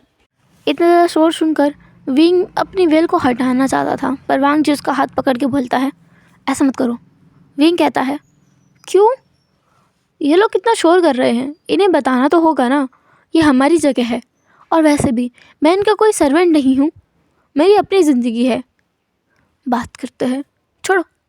न्यूसन जो विंग के साथ अपनी वेल भी हटा देता है और तुरंत ही बाहर आकर देखने लगता है, जहाँ पर जियांग से के काफ़ी सारे लोग आए हुए थे। जियांग चेंग और मैडम यू दोनों वहाँ पर थे। विंग वहाँ आकर बोलता है, क्या तमाशा लगा रखा है यहाँ? तुम दोनों यहाँ क्या कर रहे हो? मैं कोई तुम्हारा सर्वेंट नहीं हूँ, जहाँ तक मुझे पता है। मैं फर्स्ट वाइफ का बेटा हूँ, मेरा अधिकार तो ज़्यादा है जियांग सेक्ट पर। मैं चाहता तो बहुत कुछ हासिल कर सकता हूँ इस बुनियाद पर, क्योंकि मैं पहला बेटा हूँ, लेकिन मैं ऐसा कुछ नहीं कर रहा हूँ। तो मेरा एहसान मानो और यहाँ से निकल जाओ। विंग की इतनी बोल्ड बातें सुनकर मैडम यू बस उसे देखते रहती हैं और कहती हैं, तुम्हारा मुंह कुछ ज़्यादा ही खुलने लगा है, आज मैं तुम्हें शांत करके रहूँगी। जेडियान मैडम यू ने निकाल ली थी। विंग जैसे ही जेडियान को देखता है, उसकी आंखें अचानक से ही भर जाती हैं किसी अलग चीज़ से। जेडियान का वार विंग के शरीर पर लगता है और विंग दूर कहीं जाकर गिरता है। विंग की आंखों के सामने अंधेरा आ गया था और उस अंधेरे में घूमते घूमते उसे कुछ दिखाई दे रहा था। एक लड़का, छोटा सा बच्चा, जो कि अपनी माँ के सामने बैठकर रोए जा रहा है, उसे हिला रहा है और बार बार बोल रहा है कि माँ उठ जाओ, पर उसकी माँ उठ ही नहीं रही हैं। दूसरा सीन विंग को दिखता है जब वो थोड़ा थोड़ा बड़ा हो गया है। उसे जियांग चेंग मार रहा है और उसे एक अंधेरे कमरे में बंद कर देता है, जहाँ पर यानली आकर उसे कुछ खाने के लिए देती है। तीसरा सीन थोड़ा और बड़े होने का है, जहाँ पर विंग जिसे यानली कुछ किताबें लाकर पढ़ने के लिए बताती है और विंग थोड़ा थोड़ा पढ़ना सीखता है। तो जियांग चेंग को जब ये पता चलता है तो उसे फिर एक बार आकर के मारता है। मैडम यू उसे खाना नहीं देती हैं। ऐसे विंग को वो सारी यादें वापस मिल गई थी जो कि उसकी थी। साथ में उसे ये भी पता चला कि उसने कैसे खुद को वापस बुलाया, जान को इस दुनिया में कैसे वो लेकर आया। दरअसल बात ये थी, इस दुनिया में एक छिपी हुई विधि थी जिसके हिसाब से हम अपने आप को किसी दूसरी दुनिया से वापस बुला सकते हैं। बहुत लंबे समय में अगर हम अपना अगला जन्म लेते हैं तो हम अगले जन्म की यादों के साथ वापस आ सकते हैं। दरअसल विंग मरा नहीं है, विंग विंग ही है, पर विंग जो पास्ट में था, फ्यूचर में वो जान है और फ्यूचर से विंग लौट कर वापस आया है। जान की मौत के बाद विंग ने अपनी सोल को वापस बुलाया और विंग ही वो जान है, जान ही विंग है। इसलिए इसलिए हमेशा से वांग जी कहता हुआ आया था कि जहां और विंग के किसी भी से भी वांग जी को फ़र्क नहीं पड़ता है, वांग जी बस विंग से प्यार करता है। विंग की मेमोरीज जैसे उसे याद आती हैं तो उसे ये भी याद आता है कि वो कैसे सपनों की दुनिया में वांग जी से मिला करता था। वांग जी से वो एक अंधेरी जगह पे मिला था और तब से वो एक दूसरे से बातें करते थे। वांग जी हमेशा से पूछता हुआ आया था कि विंग वांग जी के साथ जाना चाहेगा, पर विंग मना कर देता था, ये बोलकर कि उसने कसम खाई थी कि जब तक वो मरेगा नहीं तब तक जियांग सेट को छोड़ेगा नहीं। और इसीलिए वांग जी ने विंग को एक उपाय बताया था कि अगर विंग सच में अपनी कसम नहीं तोड़ना चाहता है तो वो मर सकता है और फिर ज़िंदा हो सकता है और वापस आ सकता है। इस हिसाब से वो कमज़ोर भी नहीं रहेगा और पहले से ज़्यादा स्ट्रॉन्ग हो जाएगा। खैर, विंग अपनी आंखें खोलता है। विंग जो कि उठकर बैठ गया था वो उठ जाता है और वांग जी की तरफ देखकर बोलता है, रंजा, मैं चाहता हूँ इन लोगों को तुम अभी मार डालो। ये कहने की देर थी और वांग जी ने तुरंत अपनी तलवार उठाकर उन जियांग सेक के काफ़ी सारे लोगों को एक बार से ही पूरी तरीके से नेस्तनाबूद कर दिया था। अब अगली तलवार पे खड़े थे लान जियांग चेंग और मैडम यू, दोनों का गला और लान वांग जी की तलवार। मैडम यू कहती है, यू अनग्रेटफुल ब्रेट, हमने तुम्हें पाल पोस कर बड़ा किया और तुम ये क्या कर रहे हो, हमें ही मरवा रहे हो। विंग मैडम यू की तरफ आकर बोलता है, मैडम यू, मैं एक बात बहुत अच्छे से बता दूं कि जितना मैंने तुम्हारे सेक्टर में खाया होगा उससे ज़्यादा मैंने गंवाया है और अब मेरे पास कुछ नहीं बचा है तुम लोगों का दिया हुआ। विंग तो बहुत पहले ही मर चुका है। मैं तुम्हें एक बात बताऊं, मैं विंग नहीं हूँ, मैं हूँ जान। जान जिसने विंग की बॉडी को पोजेस किया है। विंग तो पहले ही मर चुका है, समझ आया? मैं जान हूँ और जान विंग की तरह कमज़ोर नहीं है। अगर जान को कोई पसंद नहीं है तो वो उसे मार डालेगा। तुम्हारी हिम्मत कैसे हुई मुझ पर हाथ उठाने की? वांग जी तो बस विंग को देख रहा था कि विंग का ये बदला हुआ रूप उसे ज़्यादा पसंद है। खैर, पुराना रूप भी बहुत ज़्यादा क्यूट था। तो विंग हल्का फुल्का डरा हुआ था, सहमा हुआ सा रहता था और अभी विंग जो कि एकदम बोल्ड पर्सनालिटी का है, बहुत अच्छा है। खैर, मैडम यू की जीडियान को विंग टुकड़ों में तोड़वा देता है, साथ ही जियांग चेंग के उंगली को कटवा देता है ताकि अगली बार वो आर्चरी बिल्कुल ना कर सके। किसी भी हाल में वो इन लोगों को छोड़ना नहीं चाहता था, पर बस यानली को देखकर वो उन दोनों को जाने देता है। यानली कहती है, आप दोनों से मेरा कोई रिश्ता नहीं है, अगली बार आप वापस आए तो मैं किसी को नहीं रोकूंगी आप दोनों को मारने से, चले जाओ यहाँ से। मैडम यू और जियांग चेंग वहाँ से निराश होकर जाते हैं। आए तो थे वो विंग को वापस घसीट कर ले जाने के लिए, लेकिन ऐसा हो नहीं जाया। इसके बाद जियांग सेक का तो पूरा बर्बाद होना तय ही था, क्योंकि लान सेक ने ये बोल दिया था कि जो भी जियांग सेक की मदद करेगा वो लान सेक का दुश्मन होगा। नी सेक्ट में भी यही हुआ था। इसके बाद बहुत कुछ बदल गया। विंग और वांग जी दोनों लान सेक्ट में रहने लगे, जहाँ पर विंग ने तो जीना हराम कर दिया था लांचरन का। लांचरन जो हमेशा विंग की शिकायतें लेकर वांग जी के पास पहुँचता था और विंग जो हमेशा भोला बन जाया करता था लान वांग जी के सामने। हालांकि वांग जी को पता है कि ये हरकतें विंग ने की हैं, लेकिन फिर भी वो लांचरन के सामने बोलता था, शू आप देखिए वो कितना मासूम है, अभी तो बेचारा मेरी तरफ आंख उठा के भी नहीं देख पा रहा है, वो कैसी ये हरकत कर सकता है, आपको भ्रम हुआ होगा, विंग ने ऐसा कुछ नहीं किया है। लांचरन हमेशा ये सोचता रहता था कि उसका नेफ्यू शायद अपने दिमाग की हालत में नहीं है, उसे विंग हमेशा मासूम दिखता है, पर वो मासूम है नहीं। खैर, लांचरन ये बस यूं ही करता है, ऐसे ही सीरियसली नहीं। अगर ऐसा होता तो वो विंग को कब का अपने सेक्ट से बाहर निकाल देता। उसे विंग पसंद है। कोई तो है जो उसके नेफ्यू के फेस पर स्माइल लाता है, कोई तो है जिसकी वजह से वांग जी थोड़ा तो मुस्कुराता है। खैर, कुछ दिन यूं ही बीत जाते हैं और हैरानी की बात ये थी कि नी हुसैन और विंग साथ में प्रेग्नेंट होते हैं। उन दोनों के बच्चे साथ में जन्म लेते हैं। विंग का बेटा लान सेजुई और नी हुसैन का बेटा लान चिंकी दोनों एक दूसरे की तरह डिट्टो कार्बन कॉपी की तरह दिखते हैं, बात भी एक जैसी करते हैं।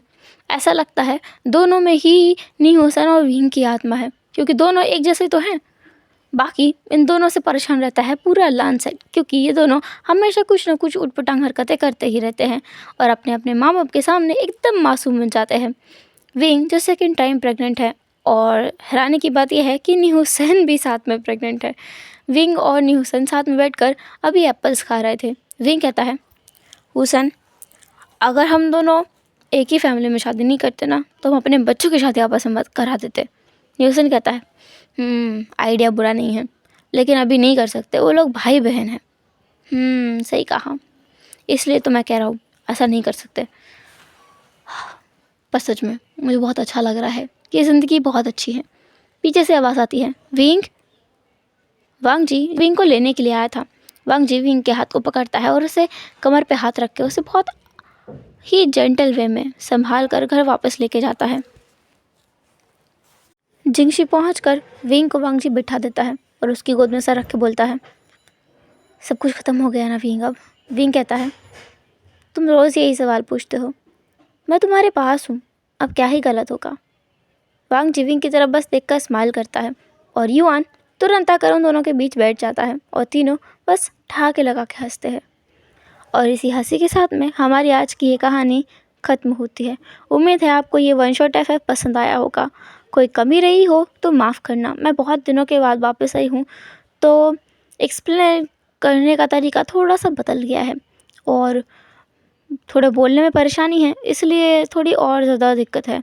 खैर, अगली बार थोड़ी और मेहनत करूँगी और भी ज़्यादा इंटरेस्टिंग कहानी लेकर आने की कोशिश करूँगी। तब तक के लिए मेरा इंतज़ार करना और अपना ख्याल रखना। Bye bye.